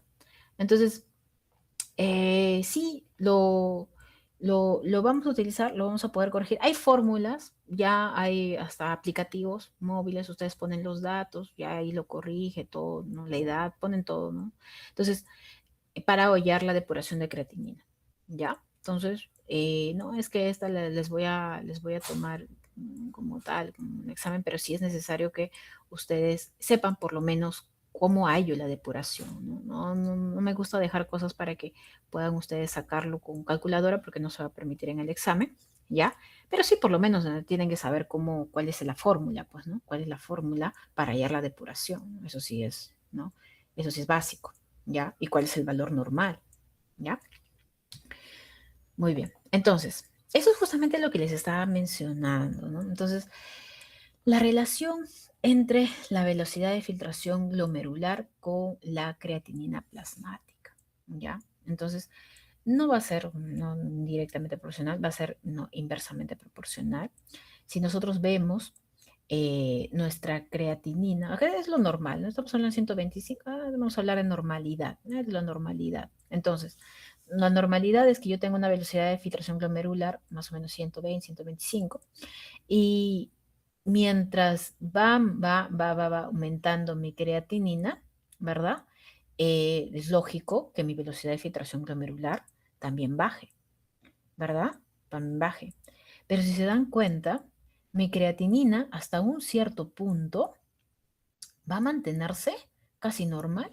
O sea, mi creatinina en plasma, ¿verdad? 120, mira, está bajando mi depuración, yo estoy en 95 más o menos, ¿no? Y 90, y mi creatinina está subiendo poco, no ha subido mucho, está manteniéndose hasta el rango del valor normal. Entonces, tenemos que tener en cuenta que la creatinina, ¿no? Se puede mantener normal, o sea, la creatinina en plasma puede ver normal, puede estar normal al inicio, pero está fallando ya mi velocidad, está disminuyendo mi velocidad de filtración glomerular.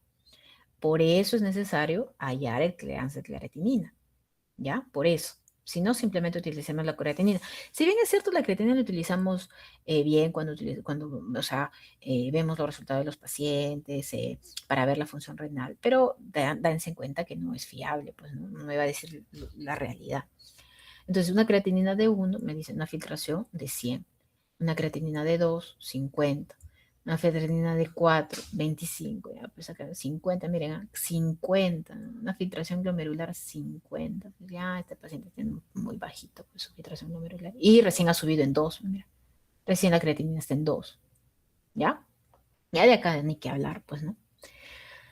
Entonces, la velocidad de filtración glomerular ha de descender considerablemente antes de que pueda detectarse un aumento de creatinina plasmática en la sangre. ¿Ya? Entonces, lo otro es el número de nefronas, pues, ¿no? Entonces, yo cuando pierdo, mira, pérdida del 50% de las nefronas funcionantes, no sé, por X motivo, están muriendo mis nefronas, un problema prerrenal, renal, no sé, una infección, lo que sea, me está matando mis neuronas. Reducirá la velocidad de filtración aproximadamente solo el 25%, no llega al 50%. ¿Qué quiere decir? Que yo estoy perdiendo nefronas, pero hemos dicho que la velocidad de filtración glomerular es la filtración que se da en todas las nefronas, ¿verdad? En todas las nefronas. Entonces, pero yo he perdido el 50% de las nefronas, ¿no? Entonces, las otras nefronas, miren cómo suplen, tratan de suplir su función de las nefronas que han caído, ¿no? Que han muerto, ¿verdad? Entonces, ¿no? Entonces, solamente yo voy a reducir un 25%, pero no llego un 50%, ¿ya? Es por eso que una persona puede vivir con solamente un riñoncito. Un trasplante renal no trasplantamos 2 riñones, ¿no? Para que viva el paciente, un riñoncito suficiente. Tiene que cuidarlo, sí, pero es un riñón, pues, ¿no? Y ahí vamos a tener también fórmulas, ¿no? Para poder determinar la velocidad de filtración glomerular, ¿ya?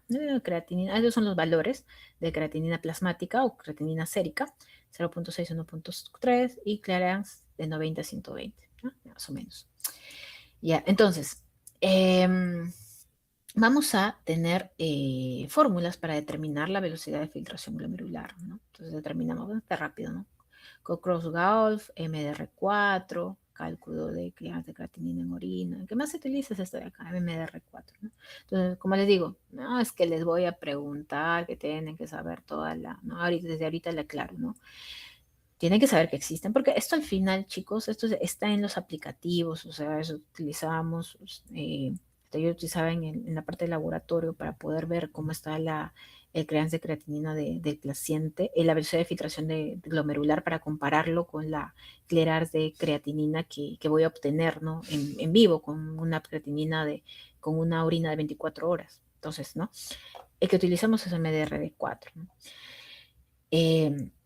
Y hallo, pues, ¿no? La velocidad de filtración glomerular. ¿Y para qué? Me ayuda para ir al instante cuando estoy revisando, cuando estoy pasando visita, para saber, pues, ¿no? Cómo está el pacientito, pues, ¿no?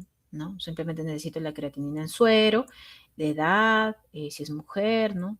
¿No? Y si, bueno, si es una persona afrodescendiente, ya, pues, ¿no? Le multiplico también.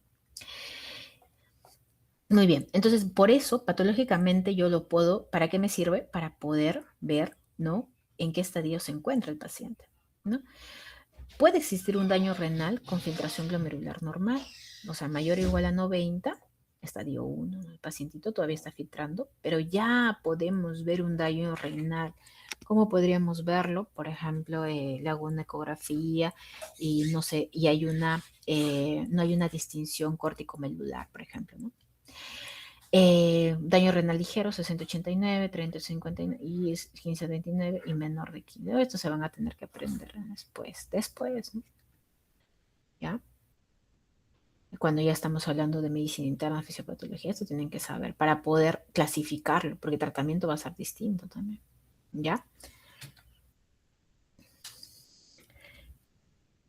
Y la parte de la regulación, ¿ya? Esta parte es importante, que era las 4:39. Tenemos hasta las 5:10, ¿no? El problema es que se han demorado mucho en entrar. Ya, bueno, tengo que seguir porque si no, no vamos a terminar. Ya. Entonces, la regulación de la filtración glomerular.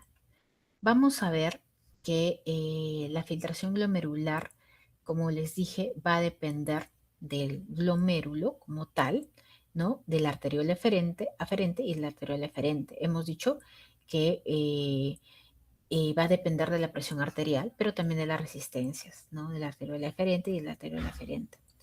Vamos a tener nuestro primer caso. Por ejemplo, si yo aumento la resistencia de la arteriola aferente, aumento su vasoconstricción.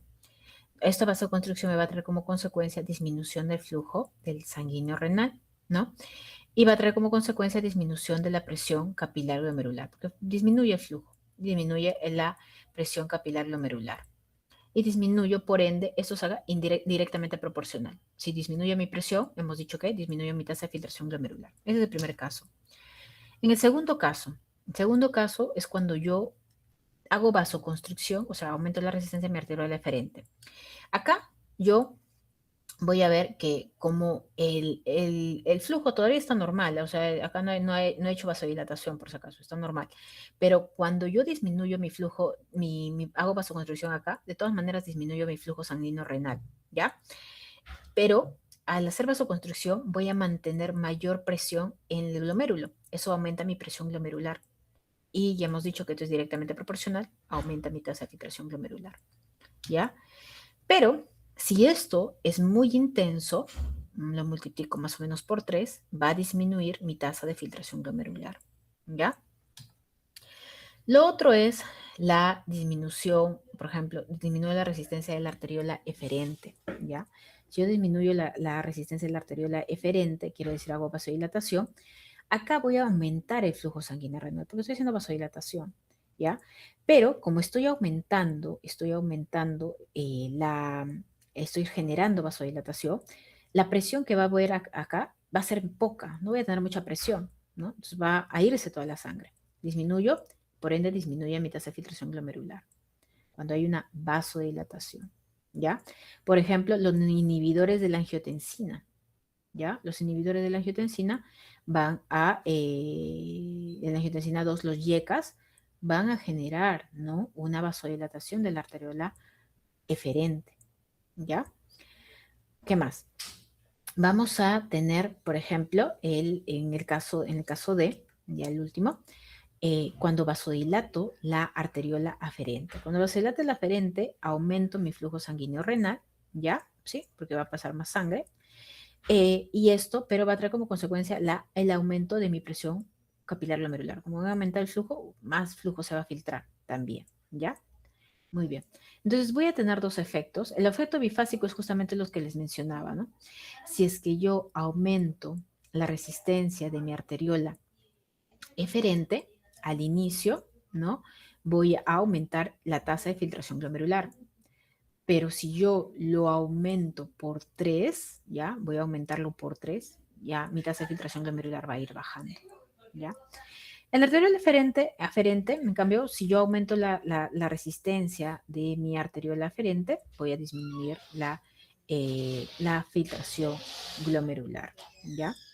La resistencia de mi, claro, cuando aumento la resistencia de mi arteriola eferente, pues, ¿no? Aumento la resistencia y disminuye mi tasa de filtración glomerular. El control nervioso, eso vamos a hacerlo un poquito más rápido, ¿ya? Control nervioso está compuesto por el sistema simpático y en el caso de la formación de noradrenalina. Si, por ejemplo, disminuye mi presión arterial, yo voy a generar noradrenalina y de la médula suprarrenal creo epinefrina.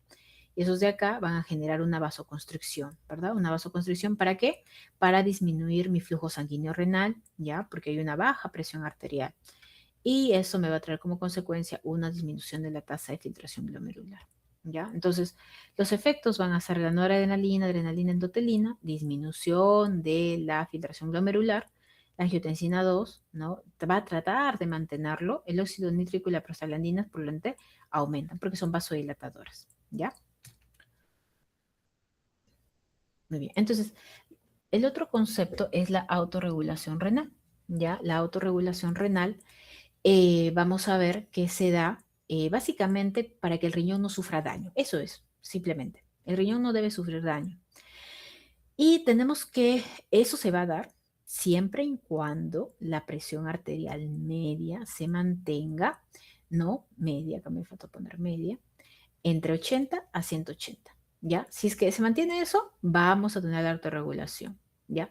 Si tengo una presión menor a de 80, ya vienen los controles extrínsecos, se llaman, ya no la intrínseco, que es la autorregulación renal, ¿ya? No es perfecta, los valores de filtración glomerular y el flujo sanguíneo real varían ligeramente con los cambios de presión arterial, ¿ya? Entonces vamos a tener dos mecanismos. El mecanismo miogénico, que es, por ejemplo, cuando nosotros aumentamos la presión arterial. ¿Qué pasa cuando aumentamos la presión arterial? Los vasos sanguíneos van a comenzar a estirarse, ¿no? Los vasos comienzan a estirarse. Ese estiramiento de los vasos va a hacer que comenzamos a ingresar calcio a las células endoteliales y las células musculares. Entonces, este músculo liso se va a comenzar a contraer, aumenta la resistencia vascular periférica y eso disminuye el flujo por el aumento de calcio, ¿ya? El ingreso de calcio a las células, ¿ya? Si disminuye la presión arterial, la arteriola se relaja. Va a ser lo contrario, pues, ¿no? Disminuye la entrada de calcio, disminuye la resistencia vascular y aumenta el flujo, ¿ya? Eso es en caso de una disminución de la presión arterial, ¿ya? Entonces tenemos dos formas y es el mecanismo miogénico. En el caso del mecanismo túbulo-glomerular es la detección de sodio, ¿ya? Si tengo un aumento de sodio, nos están detectando que existe un aumento de sodio, entonces en la sangre vamos a aumentar la tasa de filtración glomerular. Entonces hay un exceso, libera adenosina, libera ATP, y su respuesta va a ser la vasoconstricción de la arteriola eferente y disminuye la tasa de filtración glomerular, ¿ya? Si tengo una disminución del calcio, del sodio, ¿ya? Voy a disminuir, voy a tener una baja tasa de filtración glomerular. Entonces, esto se va a detectar, disculpen, el déficit, se va a liberar renina por la baja del sodio y se va a producir se va a producir, perdón, la angiotensina 2, ¿ya? Y eso va a producir una vasoconstricción, pero no de la aferente, de la eferente, ¿ya? Y eso va a producir un aumento de la tasa de filtración glomerular y para manejar la presión, para mantener la presión glomerular. Entonces, ¿para qué yo mantengo la tasa de filtración glomerular? Para preservar la autonomía renal, para que mi riñón se mantenga vivo, ¿ya? Pero si es que yo salgo de estas presiones, sobre todo, mira, cuando disminuyó mucho la presión, entonces el riñón ya no va a tratar de protegerse. El riñón va a decir, yo no me voy a proteger, los demás órganos se van a morir. Entonces, ¿qué voy a hacer? Voy a sacrificarme, disminuiré mi flujo, ¿ya? Pero para que los dos demás órganos vivan, ¿ya? Entonces, esta autorregulación es importante para la protección renal. Transporte tubular. A ver, ¿cuánto estamos? 4:48, esto me demoraré. ¿Nos podemos quedar hasta las 5:30? ¿Podrá? Para terminar, transporte tubular. Sí, doctora, normal. Ya, está bien. Más bien me dan unos minutos, por favor. Ahorita, para respiren también, o no sé, vaya, para poder ir Mis ya a otra compañeros creo clase. que tienen otra clase, creo que se está cruzando con otra clase. Ah, se les cruza con otra clase. Ya, entonces vamos a continuar, ¿ya? Vamos a continuar hasta donde llegamos, ya si no lo complementamos la próxima clase. Ya, a ver, entonces, transporte tubular. Vamos a seguir. A ver si podemos, ojalá que lo terminemos en 20 minutos. Creo que sí, ya. Si no,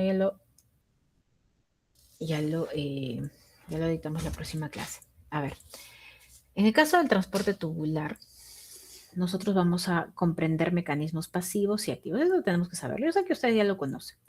Entonces vamos a tener transportes pasivos en los cuales en difusión facilitada y difusión simple, ¿sí? Para recordar. Y el transporte activo primario y activo secundario, ¿no? ¿De qué va a depender un transporte pasivo? De la gradiente electroquímica, ¿verdad? Entonces vamos a ver, tenemos una difusión simple de sustancias, una difusión facilitada que va a ser dada por canales de transporte y mediada por transportadores, como por ejemplo la glucosa. A esto le llamamos transporte pasivo, ¿ya? Muy bien. Y tenemos el transporte activo. El transporte activo va a ir en contra de la gradiente de concentración y por eso se va a utilizar energía, ¿ya? Entonces necesita energía, ya eso. Hay varios tipos de transporte, ¿no? Podemos utilizar el vía paracelular, o sea, entre célula y célula, para aclarar conceptos cuando yo les hablo. Viaja por vía paracelular, significa que viaja entre célula y célula.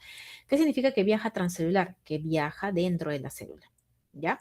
Entonces, voy a viajar mediante ósmosis, por ejemplo, en el caso del agua, ¿ya? Y en los solutos por difusión sobre todo, ¿no? Por difusión pasiva, difusión simple, ¿no? Muy bien. Ya, entonces acá vamos a ver los transportes activos. Entonces vamos a tener ya un transporte activo primario. El transporte activo primario es el que comienza todo, es el uso de las bombas, sobre todo esta bomba de ATP, ¿ya? Sodio, potasio, ATPasa. Este transporte activo es necesario. Esta me va a dar energía. Recién acá yo puedo tener un transporte activo secundario, un simporte, por ejemplo, ¿no? Un simporte quiere decir que yo ingreso una sustancia junto con otra sustancia. Por ejemplo, que ingreso sodio, ingreso alfa-cetoglutarato también, ¿ya? Y también tenemos un transporte terciario que es un antiporte. Saco, por ejemplo, alfa-cetoglutarato e ingreso oxalacetato, ¿ya? Entonces, hay algunos autores que lo van a poner a este de acá como también un transporte activo secundario, pero del tipo antiporte, ¿ya? No hay problema. Entonces, lo importante es que sepan los conceptos. Entonces, activo primario, vamos a tener todo lo que tenga bombas de ATPasa para que me genere energía. Puede ser sodio-potasio, puede ser hidrógeno, hidrógeno-potasio, puede ser de calcio, ¿ya? Lo importante es que me genere energía. Y un transporte activo secundario es el que va a utilizar esa energía, ¿ya? Por ejemplo, cuando utilizamos la glucosa, ¿no? El transporte de glucosa, con el sodio, perdón, este es el primario, sodio, potasio, ATPasa, el glucosa con el sodio ya sería un transporte secundario, sodio y aminoácidos, por ejemplo, ¿ya? O un antiporte, ¿no? Un antiporte que es ingreso sodio, pero saco potasio, saco hidrógeno, ¿no? Entonces esa es la secreción activa secundaria, ¿ya? Y también está involucrado acá la pinocitosis. La pinocitosis, que es un tipo de endocitosis, ¿no? Endocito en moléculas muy grandes, ¿no? Que lo envuelvo en la membrana celular para ingresarlo a la célula, ¿ya? Muy bien. Entonces, las cosas básicas, yo sé que ustedes lo conocen, es para un repaso. Entonces, vamos a tener tejidos diferentes para los diferentes túbulos, ¿ya? ¿Por qué? Porque no va a ser lo mismo la función que tiene un túbulo con torneo proximal a un asa de Henle, ¿no? Entonces, sus funciones de reabsorción van a ser diferentes. Por eso es que, por ejemplo, la de proximal va a ser un ribete en cepillo, el túbulo con torneo proximal, porque va a ser la reabsorción. Así es parecido a los enterocitos del aparato digestivo que ya lo acaban de estudiar. Parecido, ¿ya? ¿Por qué? Porque necesitamos reabsorber. Entonces, por eso es que necesitamos estas como microvellosidades que también van a tener, ¿ya?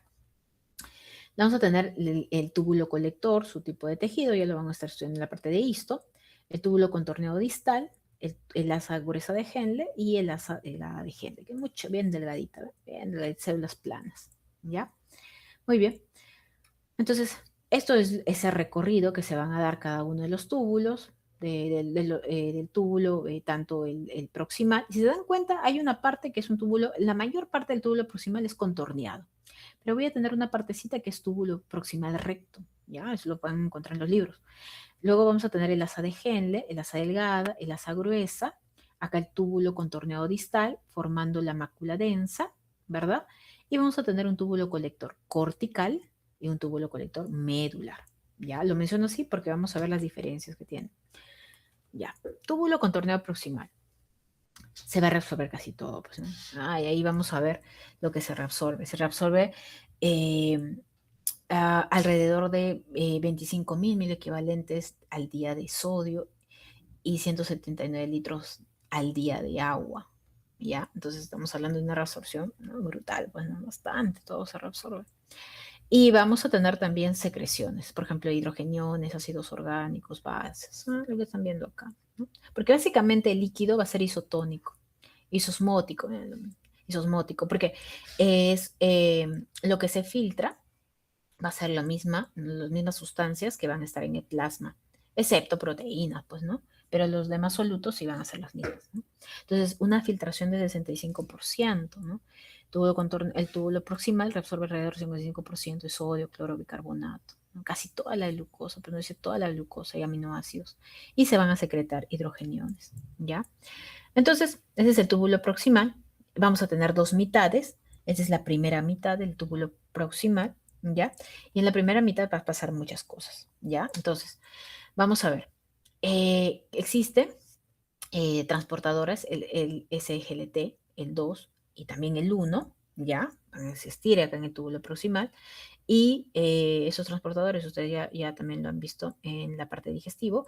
Y vamos a ver que acá el X con el sodio pueden entrar glucosa, pueden entrar también con el sodio, ¿ya? Pueden entrar aminoácidos, fosfato, lactato, pueden ingresar, ¿ya? Entonces, casi todo el cloro se reabsorbe preferentemente con X, con todo X. ¿Por qué? Porque el sodio cala, el sodio le va a jalar al cloro, ¿ya? Entonces, así como se va también cómo se va a transportar. Y en el momento en que va a la sangre, en la parte vasolateral, ¿no? Entonces vamos a tener los GLUTs, el GLUT2 en este caso, ¿ya? ¿Qué más? Nosotros vamos a tener otro transportador importante que va a ser el NH3. El NH3 lo que va a hacer es el sodio lo va a reabsorber junto con el bicarbonato, ¿ya? ¿Y de dónde sale el bicarbonato? Del metabolismo del CO2 con el agua, pues, ¿no? Y la formación de este hidrogenio, y ese hidrogenio va a intercambiarse mediante un antiporte con el sodio. El sodio ingresa y el hidrogenio sale. ¿Quiénes van a ayudar a esto? Van a ayudar las angiotensinas. Las angiotensinas ayudan, ¿no? Angiotensina 1, 2 ayuda a que el sodio pueda ingresar y el hidrógeno pueda salir, ¿ya? Muy bien, gracias a quién se puede dar esta suma de transportadores a un transporte primario que es el sodio, potasio, ATPase. Este es el que le da energía, ¿ya? Muy bien, entonces, el transporte máximo, ¿ya? Esto es lo que tenemos que entenderlo, sobre todo en la parte práctica que hoy estamos viendo, ¿ya? Es el límite de reabsorción o excreción de una sustancia. Ese es el transporte máximo. Entonces vamos a tener la carga filtrada. Vamos a hablar de la glucosa, porque es en lo que nosotros conversamos de transporte máximo, ¿ya? La carga filtrada de glucosa es la glucosa que se va a filtrar, ¿ya? Es lo que va a llegar por la filtración glomerular. Más o menos 12 miligramos por minuto o simplemente 125 miligramos por mililitro, ¿ya?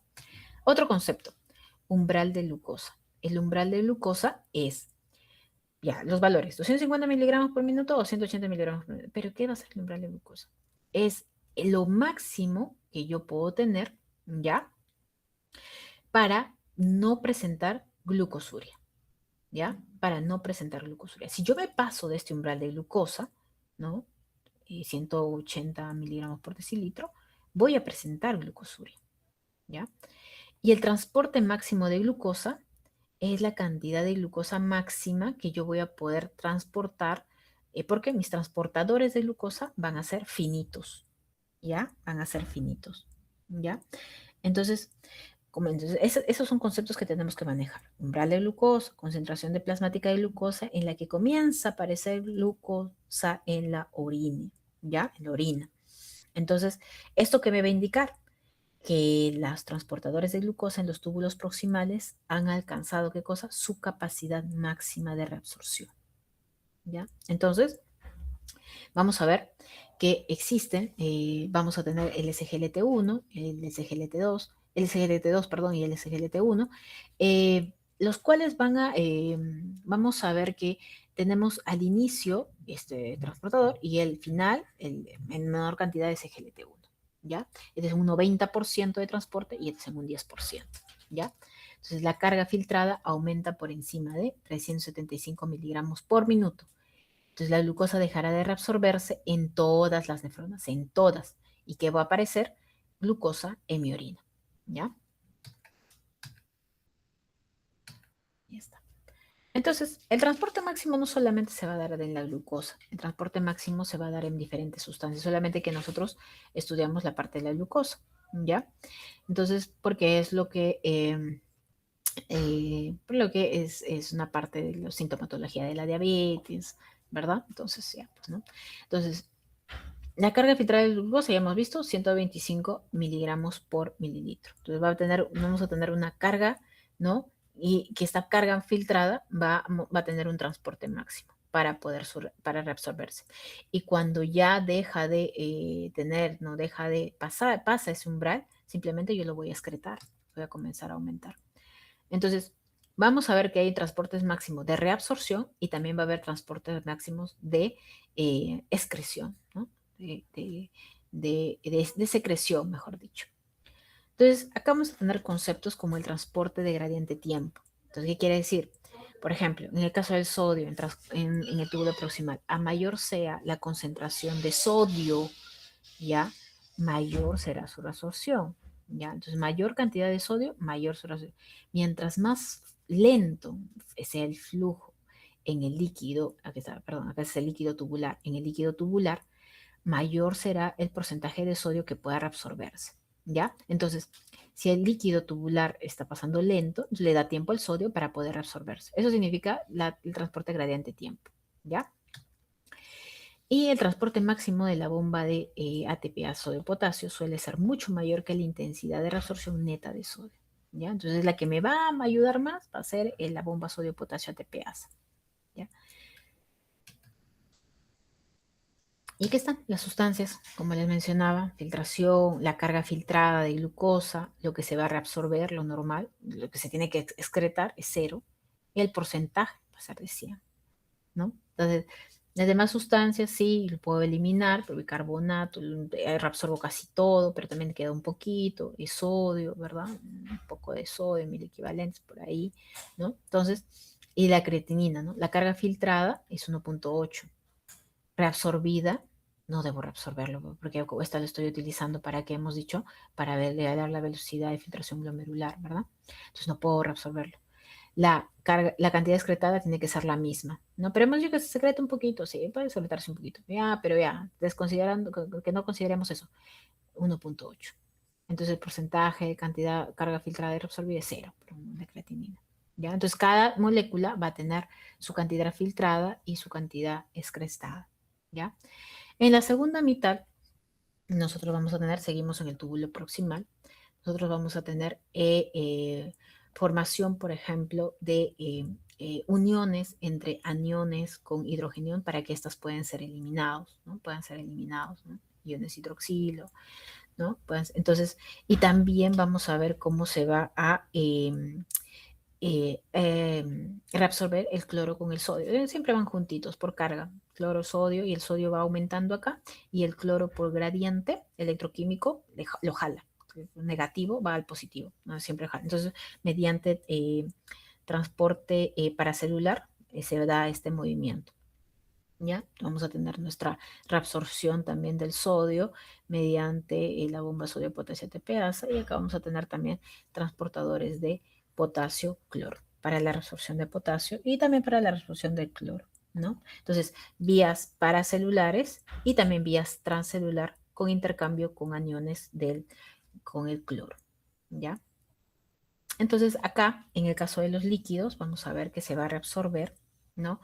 El 65 de agua filtrada, ¿no? Que tenemos líquidos, se reabsorben en la parte transcelular, ¿no? En la parte paracelular y también en la parte transcelular, ¿no? Vamos a tener algunas aquaporinas que van a ayudar al transporte de agua, ¿no?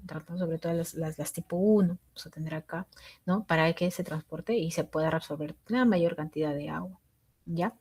Muy bien, entonces vamos de menor concentración a una de mayor concentración, ¿verdad? Entonces ese es el flujo de la ósmosis que hemos visto, ¿no? Entonces eso mueve el agua, pues, ¿no? Mueve el agua para llegar a un equilibrio osmótico, ¿ya? Y también con la ayuda de algunas aquaporinas.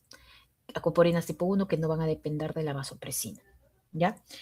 El otro concepto importante es la reabsorción, por ejemplo, de algunos aminoácidos que se han escapado. ¿No? Alguna albúmina que dijo, no, conmigo no va a poder la barrera de filtración y se escapó.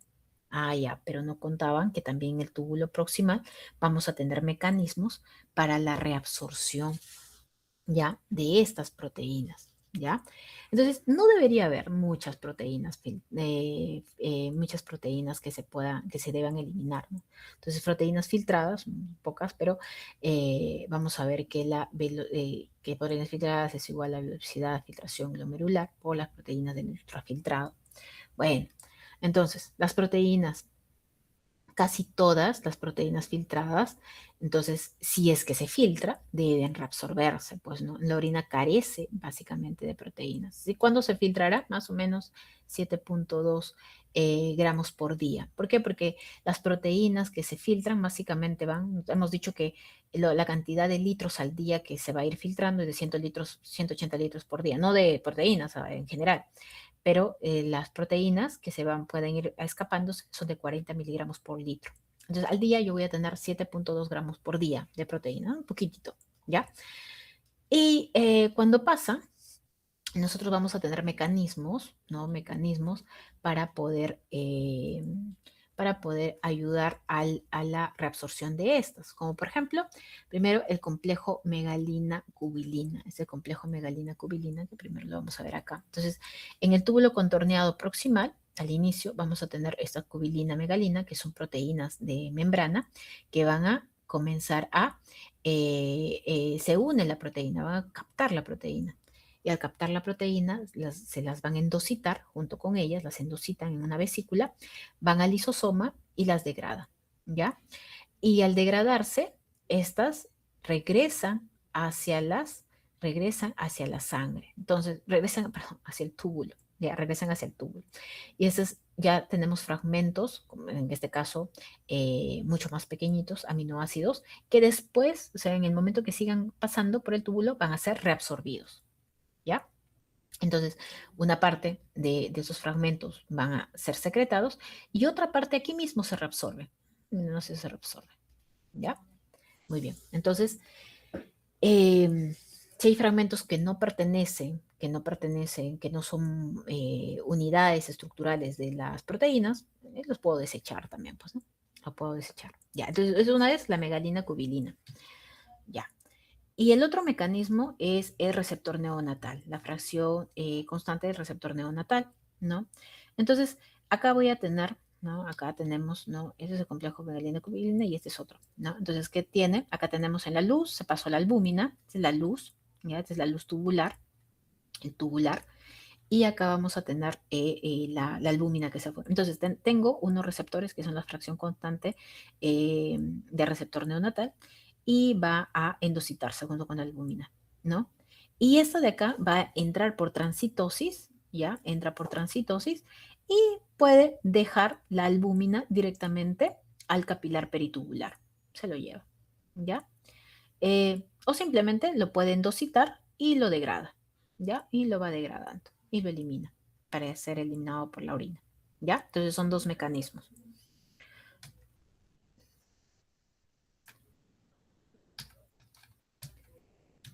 Ahí ya están los pasitos. Ya. Entonces creo que vamos a quedarnos en el túbulo proximal. Ya nos falta poco, pero para que se vayan a su clase, ¿ya? Y ya lo terminamos la próxima semana, ¿ya?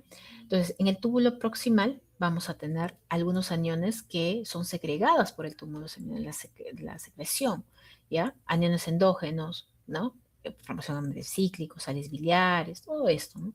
Vitaminas, ¿no?